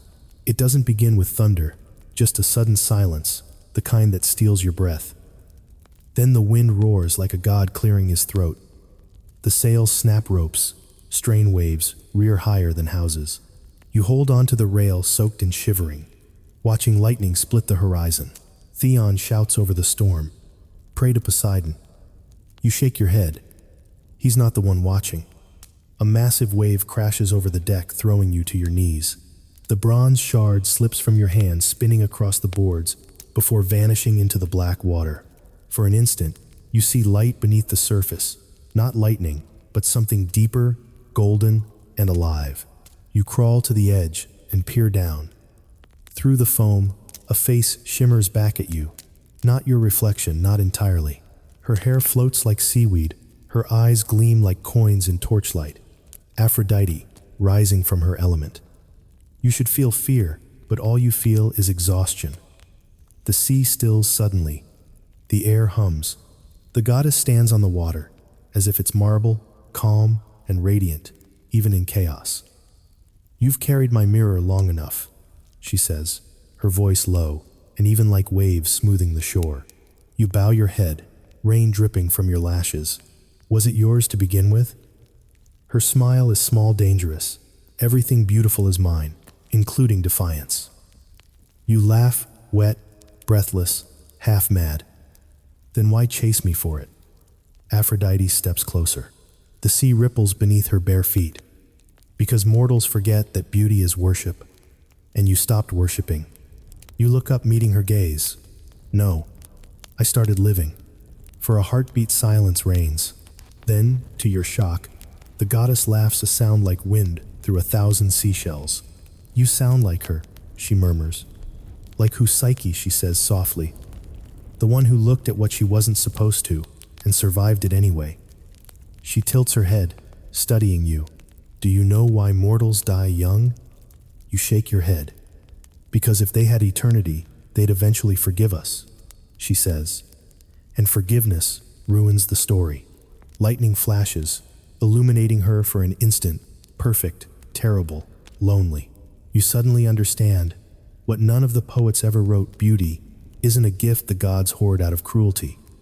It's armor against their own emptiness. Aphrodite lifts her hand. You want the curse to end. You hesitate. "I don't think it's a curse anymore." Her expression flickers surprise, then something like pride. "Then you've learned what even the gods forget." She steps back, her body dissolving into foam. "Keep it mortal. Tell them beauty is only dangerous when it's silent." The sea surges once more, blinding you with spray. When you blink, she's gone. The storm breaks apart as quickly as it began. The ship rocks gently again, the stars reappearing one by one. Theon staggers toward you, eyes wide. "How did you?" You shake your head. She changed her mind. By dawn, the water is calm as glass. The crew whispers about omens and miracles, but you stay silent, staring into the sea, where the shard-fell sunlight dances like molten gold. When Crete finally rises on the horizon, it feels less like arrival and more like rebirth. The island glows green, and wild mountains, rising sharp from the sea, like sleeping gods. You step onto the shore barefoot, the sand warm and clean beneath your feet. Villagers watch from a distance, murmuring. Someone presses a garland of lilies into your hands. "For the sea's survivor," they say. You walk inland toward the hills, the flowers trailing petals behind you like breadcrumbs. Every color seems brighter here, the sky too blue, the earth too red. Crete doesn't just exist, it performs. At the edge of the olive fields, you find a small sanctuary. It's older than any temple, just a circle of stones and a single column still standing. Someone has scratched a line into it. The gods do not forgive, but they forget. You sit beneath it and laugh softly. Good enough. As evening falls, a warm wind moves through the grass, and you think of all the faces that brought you here. Helen's sorrow, Clytemnestra's rage, Psyche's courage. The goddess's laughter still rings faintly in your ears. You whisper into the dusk. If the gods forget, we'll remember. And for the first time since this journey began, you feel something that doesn't belong to Olympus: peace. The sea hums far below, calm, now, no longer jealous. You close your eyes and imagine the waves carrying your reflection home, not as warning, but as story. Because in ancient Greece, beauty didn't die, it evolved. And tonight, as the stars ignite over Crete, you realize you've stopped being afraid of mirrors. You've become one. Morning in Crete smells like salt and wild thyme. The island is already awake. The bleating of goats, the low thud of olive presses, the faint laughter of fishermen mending their nets on the rocks. You walk along a narrow path that winds upward toward the cliffs. each step crunching on broken shells and white dust.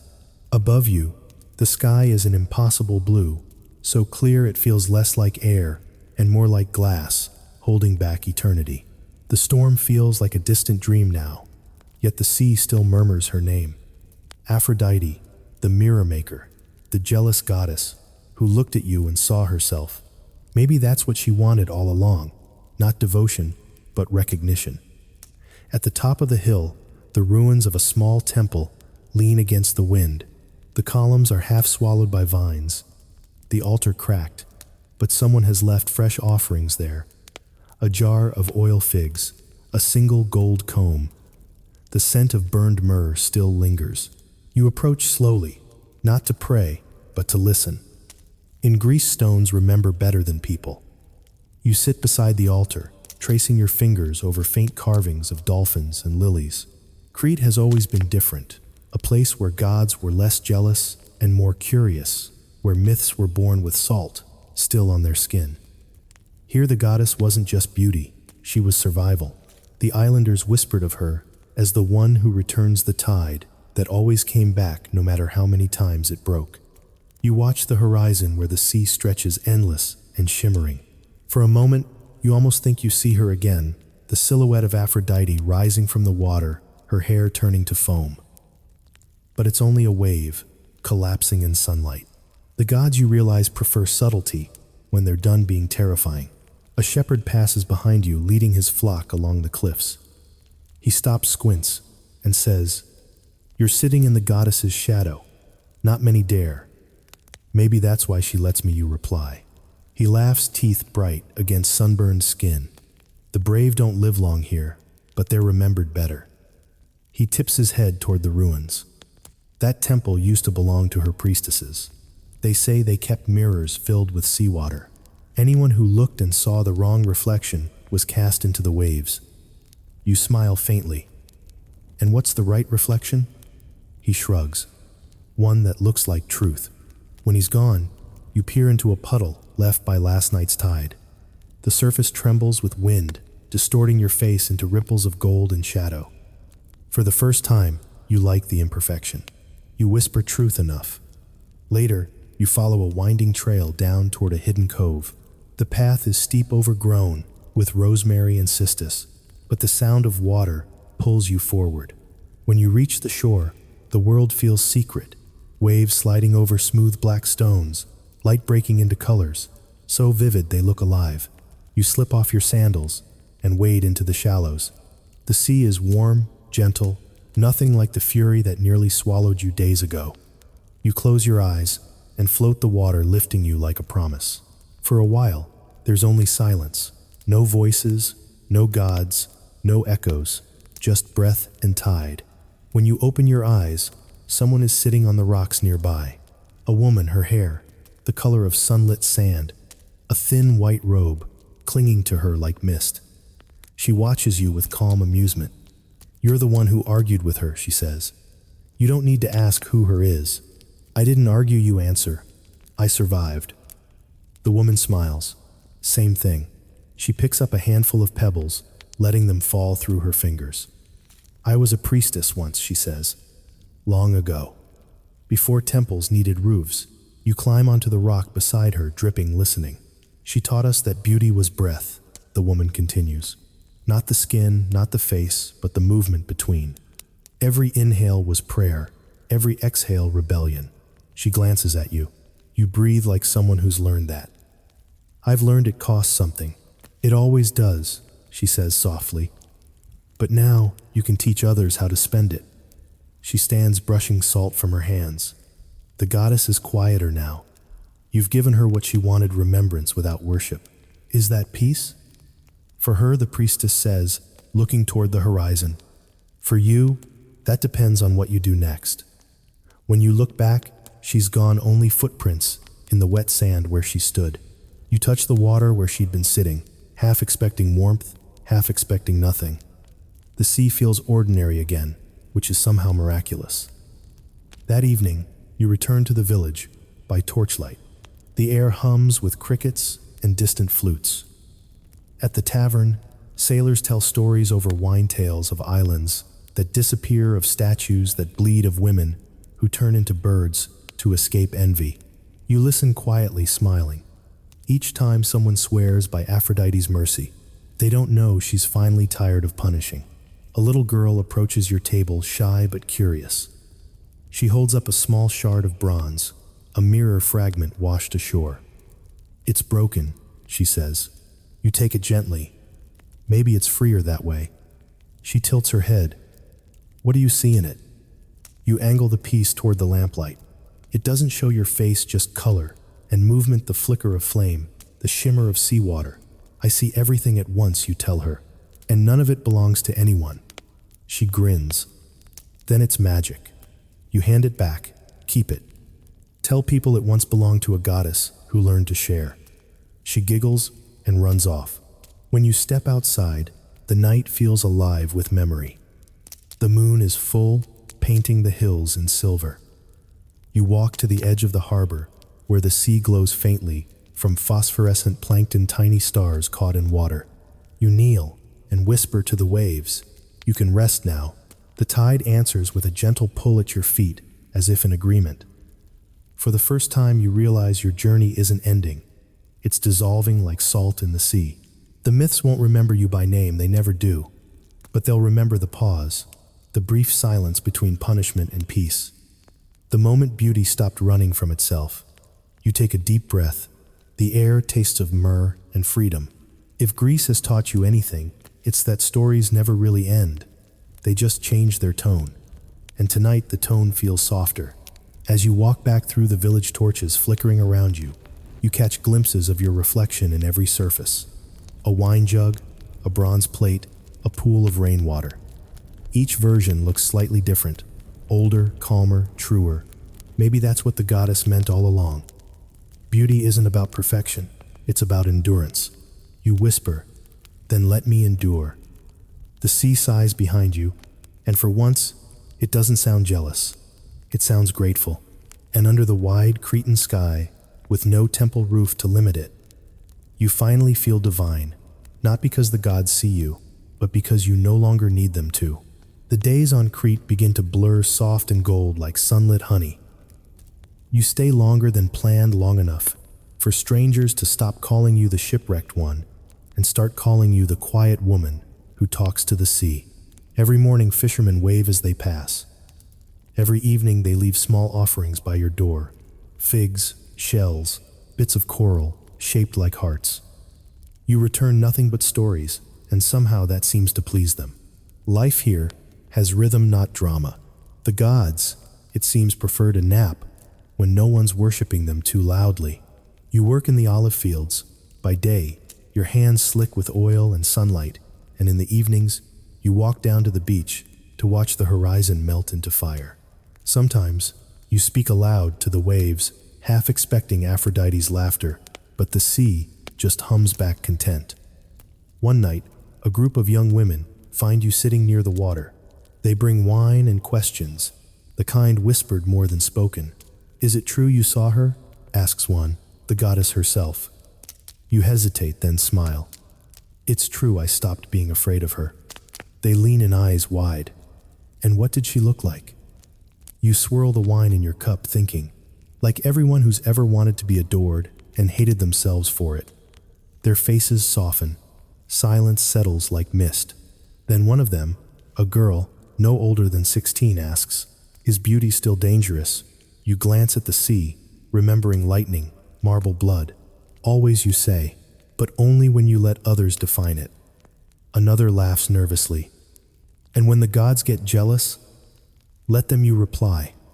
Jealousy means they're still watching. It means you're alive. The girls fall quiet again, their expressions shifting from fear to awe to something almost defiant. You realize with a small spark of pride that you've become a kind of oracle yourself, the one who trades curses for comfort. When they leave, you stay a while longer. The moon hangs low, trembling on the water's surface, like a second heart. You whisper to it, "If she's listening, tell her I'm keeping the faith in myself." The next morning, the villagers invite you to the harvest celebration. Music drifts through the air, flutes, drums, laughter that sounds like sunlight breaking. There are garlands of laurel and bowls of honeyed fruit. You dance slowly at first, then freely barefoot on the warm earth. No lightning strikes, no divine rage, no jealous storms, just rhythm and breath and mortal joy. At sunset, the oldest woman in the village, skin wrinkled like river stone, sits beside you. You remind me of someone, she says. Who? An old story, she replies. A girl who angered the gods by loving herself too much. And what happened to her? She didn't die, the woman says with a sly smile. She became the sea. You laugh softly. That sounds familiar. Of course it does, she says. All our stories are mirrors. We just don't always like what we see. You walk her home afterward, helping her carry baskets of herbs. She talks the whole way about her youth, her lost husband, her belief that the gods grow weaker when mortals stop fearing them. Once we gave them thunder, she says. Now we give them silence. And silence terrifies them most. Her house smells of cedar and old wine. She presses a small bundle of sage into your hand. For protection, she says, but not from them, from forgetting. You thank her and return to your own small hut by the sea. The night is warm, the air thick with the scent of ripe figs and salt. You light the sage, watch its smoke curl upward like a lazy ghost, and think of all the women who've carried the same flame through centuries. Psyche, Niobe, Helen Clytemnestra, countless others without names. Beauty didn't destroy them, it remembered them. You whisper, let the remembering continue. Later when you sleep, dreams find you again. This time you stand on a marble shore, endless and white. The sky is painted in colors. You've never seen silvers, that hum blues that taste like metal. Aphrodite appears not rising from the sea, but walking beside you. She looks different now, less perfect, more real. There are faint lines around her mouth, a softness in her gaze. You've changed her too. A voice in your dream says your own voice, echoing from nowhere. The goddess glances at you. You taught me something, she says. What could I possibly teach a god? She smiles. How to be mortal. You wake with tears, drying on your cheeks and laughter in your chest. Dawn breaks, rose gold through the window, and you feel lighter, as if something sacred finally exhaled. Days pass. The world goes on. Ships sail, fields bloom, time stretches like sunlight on the water. You start writing on bits of parchment stories of the women who came before you. You write them, not as tragedies, but as lessons. Niobe wept, you write, but her tears watered new flowers. Psyche fell, you write, but only far enough to find her own wings. You write by firelight until your hands ache, until you've filled every scrap of parchment the villagers can find. You don't sign your name, the words are enough. One afternoon, children find you again. They've built a small altar from driftwood and shells. For the goddess, they say proudly. You kneel beside it. Which one, they grin? The one who listens. You leave them a story, folded into a small clay jar. Inside, you've written, beauty is not what you see, it's what survives being seen.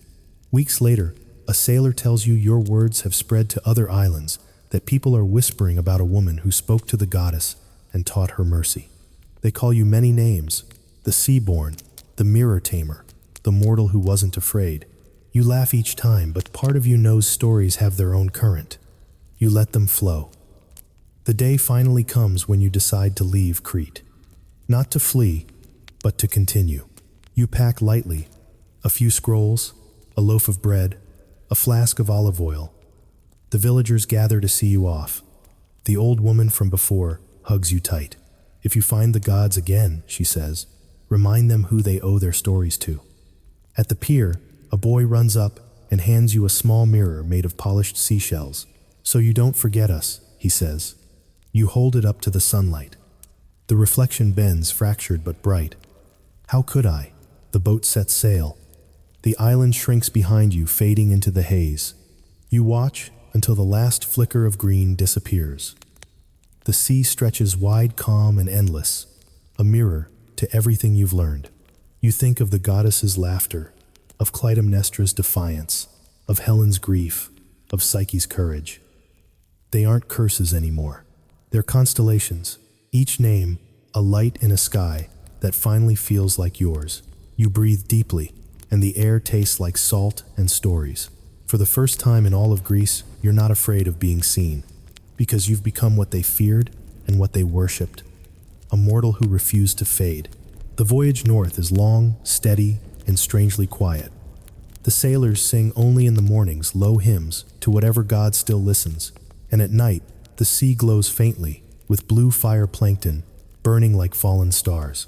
You lean against the railing and watch the water curl into darkness, thinking of how every reflection you've ever seen now lives inside you.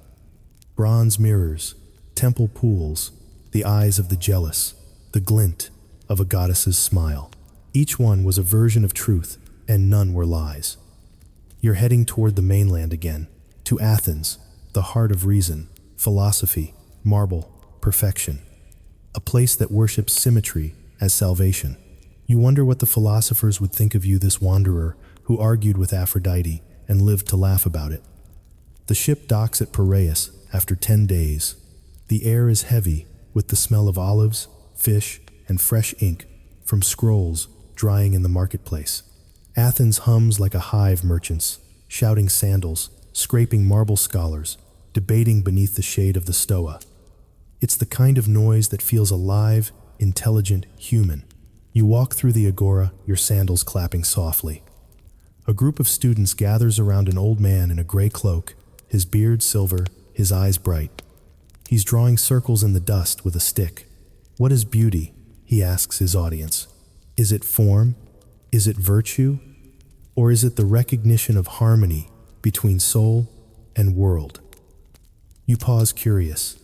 The students offer answers each more complicated than the last. The philosopher nods, smiling. Perhaps beauty is the truth we are afraid to name aloud. He looks up then, and his gaze meets yours. You look like someone who's met truth, he says. You laugh softly. She's more dramatic than you think. The students chuckle, but the philosopher studies you longer. Come to the academy tomorrow, he says. If you've spoken with gods, perhaps we can trade questions. That night, you stay in a small inn near the Acropolis. From your window, the Parthenon glows in moonlight, its columns perfect and precise. Yet even perfection here carries cracks, small fractures along the marble edges.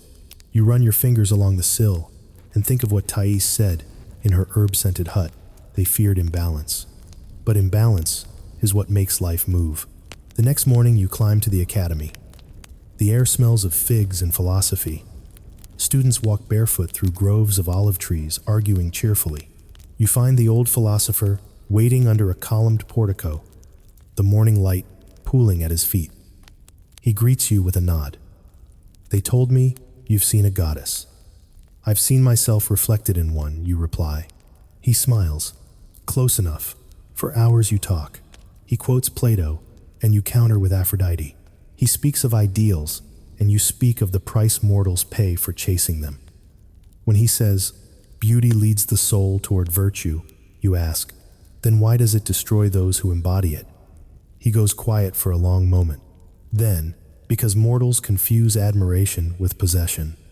You lean back, watching sunlight break through the trees, and gods confuse creation with ownership. He laughs, genuinely delighted. You'd make an excellent heretic. By midday, a crowd has gathered. Word spreads quickly in Athens. A woman debating philosophers about beauty, not in theory, but in experience. Some scoff, some listen. One young man asks, so what is beauty, if not the divine ideal? You answer simply, it's the courage to keep existing after the gods are done with you. The crowd murmurs. Even the old philosopher looks thoughtful. Later, when the others leave, he turns to you. You've changed something, he says. They'll talk about this tomorrow, maybe for centuries. You smile faintly. Then let them talk. He nods. Will you stay? Athens could use your kind of trouble. You shake your head. The gods move. I follow. That evening, you climb the Acropolis alone. The Parthenon looms above its columns, glowing in sunset light. You sit on the steps and watch as shadows lengthen over the city. The statues around you, gods, warriors, maidens, seem alive in the dying light. For a moment you almost hear them whispering. Then a gust of wind rises strong and sudden. The air smells faintly of roses. You smile. I wondered how long you'd stay quiet. A voice warm and amused answers on the wind. You've been very noisy for a mortal. Aphrodite, you say. The breeze stirs your hair gentle as a hand. You've changed the way they speak of me, she says. They whisper now, not in fear, but in curiosity. You sound surprised. I'm divine, not deaf, she replies. They call me Mercy now. I've never been that before. You close your eyes. You always were. You just needed to see yourself through us. The wind pauses, then laughs softly. Perhaps you feel warmth against your wrist, a faint glow where the bronze shard once rested. You drop my mirror, she says. I didn't need it anymore. Her voice lowers. Neither do I. Silence settles between you, calm and full. Then she adds, you could stay here, build temples in your name. They'd worship you eventually. You shake your head. I've seen what worship does. I'd rather be remembered than obeyed. The goddess hums pleased. Then go. Tell your stories. But remember, every mirror needs light, and every light you say needs something mortal to reflect it. The wind fades. The scent of roses lingers a little longer, then slips away. You sit there, long after the sun disappears, watching the stars spark above Athens.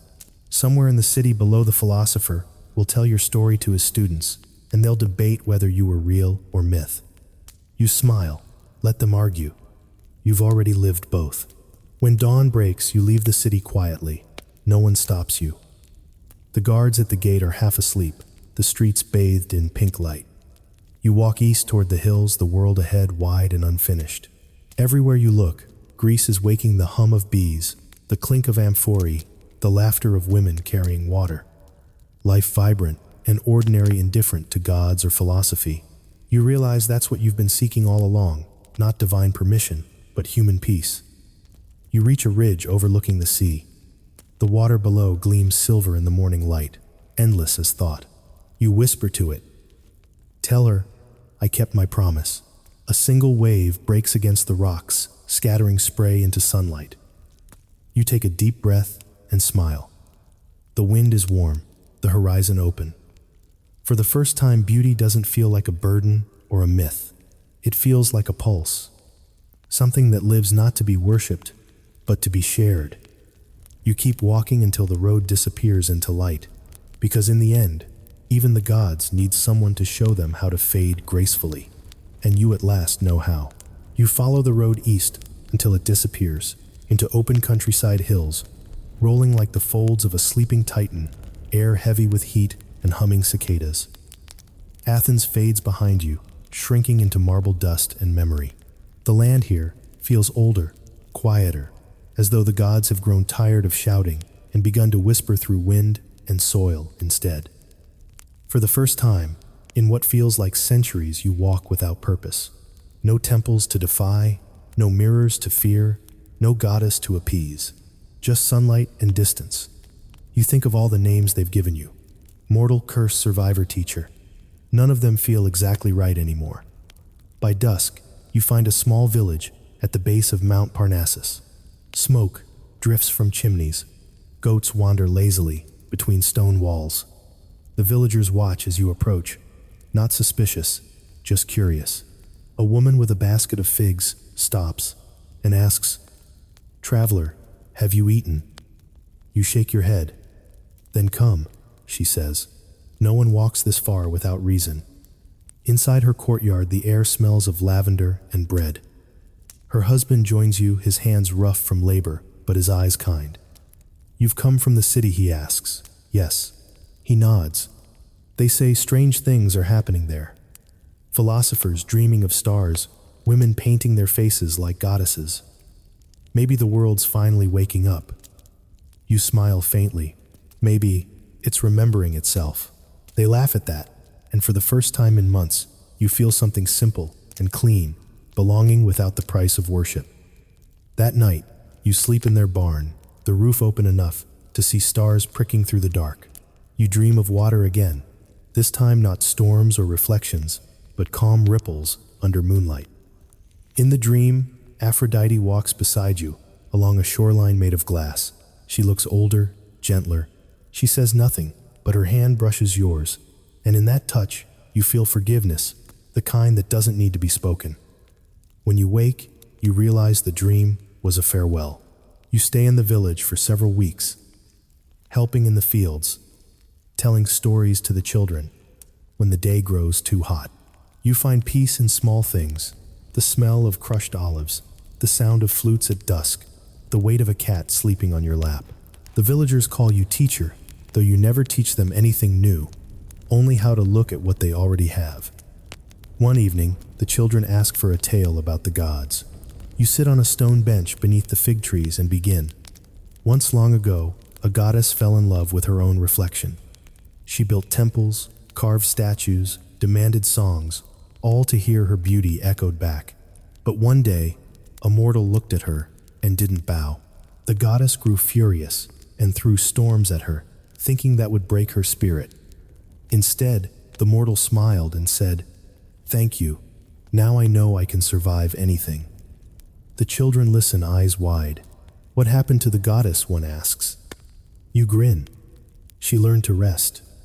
They laugh, satisfied with that ending, and run off to chase fireflies. When the moon rises, you sit alone, watching the light pour over the fields like milk. You think of the oracle's voice change the question. You did. And now perhaps the question doesn't matter anymore. A traveler arrives the next morning, a young poet from Thebes carrying a lyre, and the kind of arrogance only youth allows. He's heard rumors of you. They say you spoke with Aphrodite herself, he says breathlessly. That she envied you. You raise an eyebrow. And what do you believe? He hesitates. I think envy and admiration are the same thing when gods are involved. You laugh softly. Then tell your listeners this beauty isn't divine, it's contagious. He nods, scribbling in his parchment. And you will. You let me write your story. Only if you promise to lie beautifully, you say. He grins. It's what poets do best. When he leaves, you feel a strange lightness. You used to fear being turned into myth. Now you almost welcome it. Maybe stories are just another kind of immortality, one the gods can't control. Days turn into weeks, weeks into months. The seasons shift. Olive trees darken with fruit. The air grows cooler, sharper. You notice lines forming around your eyes, silver strands in your hair. They don't frighten you. They feel like proof. You've outlived your punishment. You've made peace with reflection. One morning you wake to find the village hushed. The poet has returned carrying a scroll. They're reciting it in Athens, he says proudly. Your story. The woman who defied a goddess. They call it the Mirror of the Sea. You take the scroll, unroll it carefully. The words shimmer in neat ink. She walked through storms and envy and silence, until even the gods saw their faces in hers. You close it gently. You made it sound grander than it was. He smiles. That's what memory does. It polishes truth until it shines. You hand it back, then let it shine. That night, you walk to the edge of the village. The wind is cold, the sky heavy with stars. You take off your sandals and step into the stream running through the fields. The water bites with cold, but feels alive, wrapping around your ankles like silk. You whisper, "I'm not afraid." The current answers with a soft murmur, carrying starlight downstream. You see your reflection, ripple older, wiser, but still bright. For a heartbeat, another reflection joins it. Aphrodite's face, smiling faintly before fading into the current. You laugh, a sound that startles the night birds. Goodbye, you whisper, or maybe thank you. You wade back to shore, wet skirts, clinging to your legs, and sit on a stone. The world feels enormous and kind. You look up at the stars and wonder which of them were once mortals like you, people who dared to be seen too brightly. The air smells of rain. Somewhere in the distance, Thunder rolls softly, not as threat, but as memory. You realize it's been years since you felt the gods' anger, and you suspect it's because you finally stopped mistaking their attention for power. You smile. Maybe that's all they ever wanted to be seen, just like us. When dawn breaks, you gather your few belongings: a clay cup, a scroll of stories, a single olive branch. You leave the village before anyone wakes.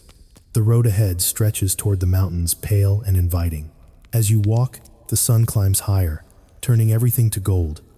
The cicadas sing their endless hymn, and the air hums with life.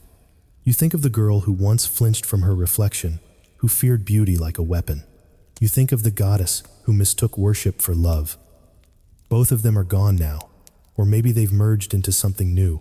You stop at a spring to drink, and in the water's surface, you see not a face, but a world: mountains, clouds light. For the first time, your reflection isn't the subject, it's the witness.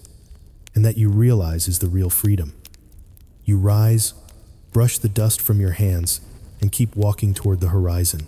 The gods will fade one day, the temples will crumble, but the story will stay the story of a woman who was too beautiful to live quietly and too human to stop trying. You whisper, half to the wind, half to history. Remember me not for being seen, but for seeing.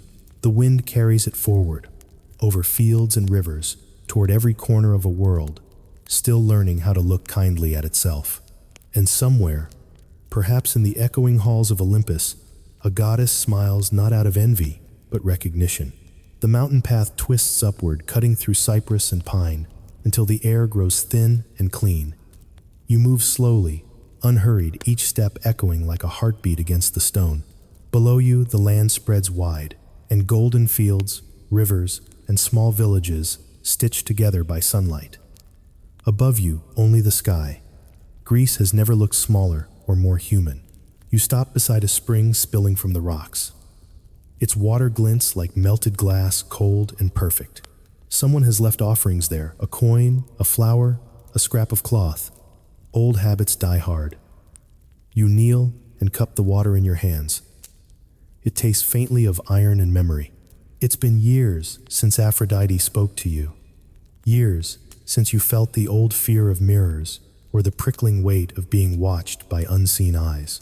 You almost miss it, the constant tension between reverence and danger, the electric hum of being half myth and half mortal. But peace, it turns out, has its own kind of music. You camp that night on a ridge overlooking the valley. The stars burn bright familiar. You recognize some of them: Orion, Cassiopeia, even faint traces of Perseus. The sky is a graveyard of stories, you think, and each one began with someone who simply refused to stay forgotten. In the morning, you wake to a traveler's song. A young woman is walking the road below her hair, braided with olive leaves, a bundle of scrolls tied to her back. Her voice carries up to you, soft but steady, a song about the sea, about a goddess who learned to forgive. You smile. You know that melody. When she spots you, she calls out cheerfully, "Stranger, are you heading to Delphi?" You nod. Eventually, "Walk with me," she says. "It's safer to travel with stories." You join her on the road. Her name is Althea, a scribe from Rhodes. She's heard your tale, though. In her version, you were born from foam and carried thunder in your hands. "I knew it was legend," she admits, "but I wanted it to be true." You laugh. It's half true, which is all legend ever is. She studies you from the corner of her eye. "Then tell me the real part." "The real part," you say, "is that the gods are lonelier than we are." She frowns thoughtfully. "Then why punish mortals who remind them of themselves?" "Because it hurts to see your reflection when you don't like what's staring back." She falls silent, then murmurs, "That's sad." "It's human," you reply. "And they hate that most." You travel together for days, trading stories at night by the fire. Althea writes everything down: your words, your pauses, even your laughter. She calls it the testament of the mirrorless. You tell her not to make it sound like prophecy. "People trust fables more than truth," she says. "You gave them both. I'll just translate." On the 5th day, you reach the slopes of Delphi again. The temple still stands, though smaller, now humbler. The Pythia's chair is empty, the fumes that once drove prophecy long gone. The priests have thinned out two old men with quiet voices and patient hands. When they see you, they bow not in worship, but in recognition. One says, "We've heard of you, the mortal who turned a curse into kindness." You smile. "Kindness isn't divine." He chuckles. "It should be, but the gods rarely remember that part." Inside the temple, you find the old chamber where once the oracle Saturday. It smells of stone and history. You touch the cracked walls, feeling the hum of forgotten prayers beneath your fingertips. Althea stands beside you, awestruck. You can almost hear them. She whispers. You nod. Listen closely. The gods never really leave. They just hide inside echoes. She kneels, opening one of her scrolls, and begins to read aloud a verse she's written for you. She carried the weight of mirrors until she realized the glass was air. She saw herself in every face and left her reflection everywhere. Her voice trembles slightly at the end. You feel something stir in the air, a warmth, a shimmer, as if the temple itself is listening. A soft wind moves through the hall, lifting dust motes into sunlight. And in that golden haze, you swear you see her again, Aphrodite, not as marble or foam, but as light, fleeting and human-shaped. She doesn't speak. She just nods, once approval, without ownership. Then she fades, leaving only silence. You exhale. That's the last time she'll appear, you say quietly. Althea looks at you. Are you sure? Yes. The gods are finally learning to stay in their stories. That night, you sleep within the temple's ruins. The marble is cold, but comforting the air, filled with the hum of crickets. You dream again, not of storms or divinity, but of simple things. Children laughing, women weaving garlands, men painting walls with scenes of their own making. In every image, beauty is present, but softer now, no longer weapon or warning, just part of living. When you wake, Althea is already writing. It's finished, she says. The testament, you stretch. And what will you do with it? Take it to Athens, to the philosophers. Let them argue whether it's myth or moral. You grin. Either way, it'll keep them busy. Before she leaves, she hugs you. They'll call you a goddess soon. Let them, you say. As long as they remember, I bled like one of them. When she's gone, the temple feels enormous and empty. You walk to the edge of the cliff where Delphi overlooks the valley. The wind rises, carrying scents of pine and rain. Far below, the world stretches wide and bright. You realize that even this view, so perfect, so divine, doesn't intimidate you anymore. You take a deep breath and whisper into the wind. If this is what it means to be mortal, I'll take it. The breeze swirls playful, wrapping around your hair like laughter. Somewhere in the distance, thunder murmurs again, not the wrathful kind, but the sound of applause fading into eternity. You begin the slow descent from Delphi, feet light on the stones. Every step feels like release. You think of all the lives you've touched, those who will never know your name, only your echo. Maybe that's immortality too, the kind mortals invented for themselves when they grew tired of being afraid. By the time you reach the valley floor, the sky has turned lavender. Farmers are lighting torches, children chasing goats, the world carrying on without divine interference. You smile, watching the smoke curl into the evening air. Once beauty made you a target. Now it simply makes you present.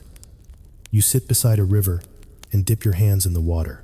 The reflection that looks back isn't perfect, but it's yours, freckled by light, softened by time.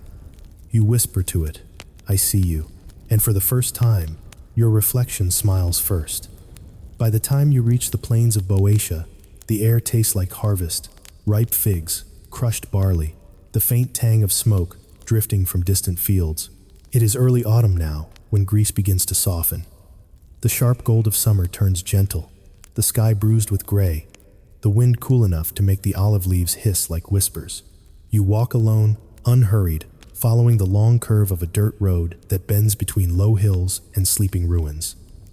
Every mile feels like an afterthought of history. You've been traveling for years now, though you no longer count time by days. You measure it instead by faces, those who listened, those who laughed, those who left. with their own small piece of your story. Sometimes in towns and ports, you hear fragments of yourself repeated back: the woman who turned beauty into mercy, the mortal who made the goddess blush. You smile at those rumors, though they sound like someone else's life. The world has changed quietly around you. New temples rise not to gods but to ideas. Scholars carve their names into stone instead of prayers. Artists paint mortals with mortal flaws, and no one calls it blasphemy anymore. You see it in the sculptures too: faces, softer eyes, gentler perfection, no longer the goal, but the beginning. Perhaps that's what it means to live after the gods have stopped listening. Humanity finally gets to speak for itself. One afternoon you rest at a small inn overlooking the plains. The innkeeper's daughter brings you bread and wine, smiling shyly. "You're the storyteller, aren't you?" she asks. "The one from Crete." You nod. "My mother says you spoke with Aphrodite. I listened." You correct, softly. "She was the one who needed to speak." The girl frowns. "Do you still believe in her?" You look out the window at the horizon, glowing gold in the dying light. "I believe in the echoes she left behind." She nods, as if that makes sense, though she can't be more than 12. Before leaving, she says, "My mother says beauty used to be dangerous." "It still is," you say, smiling, "but now we call it truth."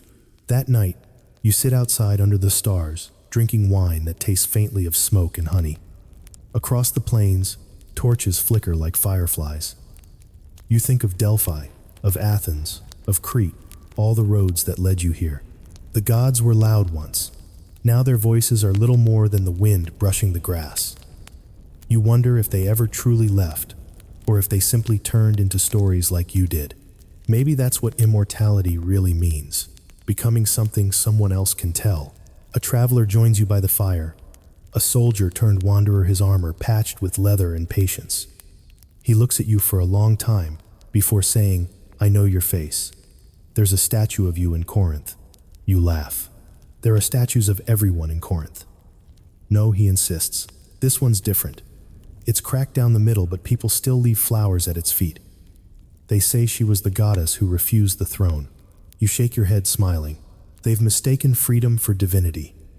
He pours you more wine. "Is there a difference?" "Only in who writes the ending." You drink together in silence. The fire pops softly, and the stars above feel close enough to touch. After a while, he says, "You speak like someone who's lived too long." You grin. "I've lived just enough." In the morning, you part ways. He leaves toward the coast, you toward the mountains. The road narrows, winding between boulders and tall grass. You pass shrines, half buried in dust. Zeus, Hera, Apollo, all fading into anonymity. Someone has carved a new inscription across one of them. We remember ourselves now. You trace the letters with your fingertips, smiling. The higher you climb, the clearer the air becomes. Clouds drift below you, and the world spreads out like an ancient map. Cities, rivers, fields, stitched together by memory. You reach a plateau by sunset, where a single fig tree grows beside a pool of still water. Its surface reflects both sky and earth, a perfect union of opposites. You sit beside it, feeling the wind lift your hair. You haven't seen your reflection clearly in years. You've avoided it, not out of fear, but because you no longer needed it. But tonight feels different. The air hums softly. The silence feels intentional, like the pause before a curtain falls. You lean over the water. The face looking back is older lines around the eyes, streaks of gray through dark hair. But the gaze is calm, steady, human. The kind of beauty no goddess would envy, because it no longer competes. You smile. So this is what survival looks like. A ripple moves across the pool, distorting your reflection. When it clears, another figure stands beside you, faint, translucent, shimmering with the pale light of moonrise. Aphrodite, as you remember her, but softer, smaller. She looks almost mortal. "You kept your promise," she says quietly. You nod, and you kept your distance. She laughs, a sound like the sea against rocks. "I learned from you. Mortals make better teachers than they think. Why appear now?"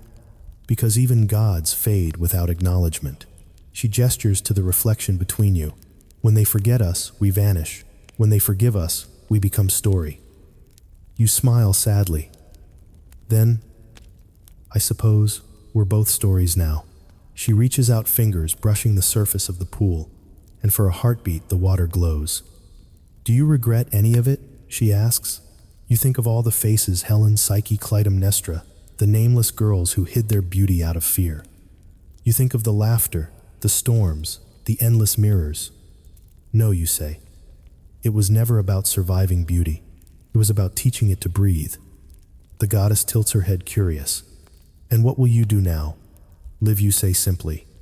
And when I can't, I'll let the story do it for me. She smiles, faint but genuine. Then, you've already won. The wind rises, scattering fig leaves across the water. When you look again, she's gone, dissolved into starlight and ripples. Only her voice remains faint and fading. The mirror is yours now. You stay by the pool until dawn. The first light creeps across the horizon, and the world feels reborn, quiet, golden, infinite. You dip your hands into the water, then touch your face as if sealing a benediction. Below the valley, wakes farmers, shouting dogs, barking, the smell of bread and smoke drifting upward. Life ordinary and miraculous, carrying on without divine permission. You stand, stretch, and begin your descent. Every step feels lighter, every breath more deliberate. You are no longer a myth wandering among mortals. You are simply one of them, and that is enough. At the foot of the mountain, a group of children runs past, laughing, their hands full of wildflowers. One stops and looks up at you. Are you going to the city, she asks. Maybe you answer. Can you tell us a story when you return? You nod. I'll tell you one about a goddess who learned how to be human. The girl grins. And what happens to her? She remembers how to love without being feared. The child nods solemnly and runs after her friends. You watch her go, smiling, then continue down the road. The air is bright and full of promise. The gods may have faded, but their lessons linger in the laughter of children, in the courage of women who no longer hide, in the quiet resilience of men who've learned gentleness. You look once more toward the sky. It no longer feels like a ceiling. It feels like a mirror turned upward, reflecting every mortal heart brave enough to live without apology. You whisper your final prayer, not to Olympus, but to the world itself. May we all be beautiful enough to be kind. And as the wind carries your words into the distance, the last trace of divinity within you exhales content, at last to be forgotten.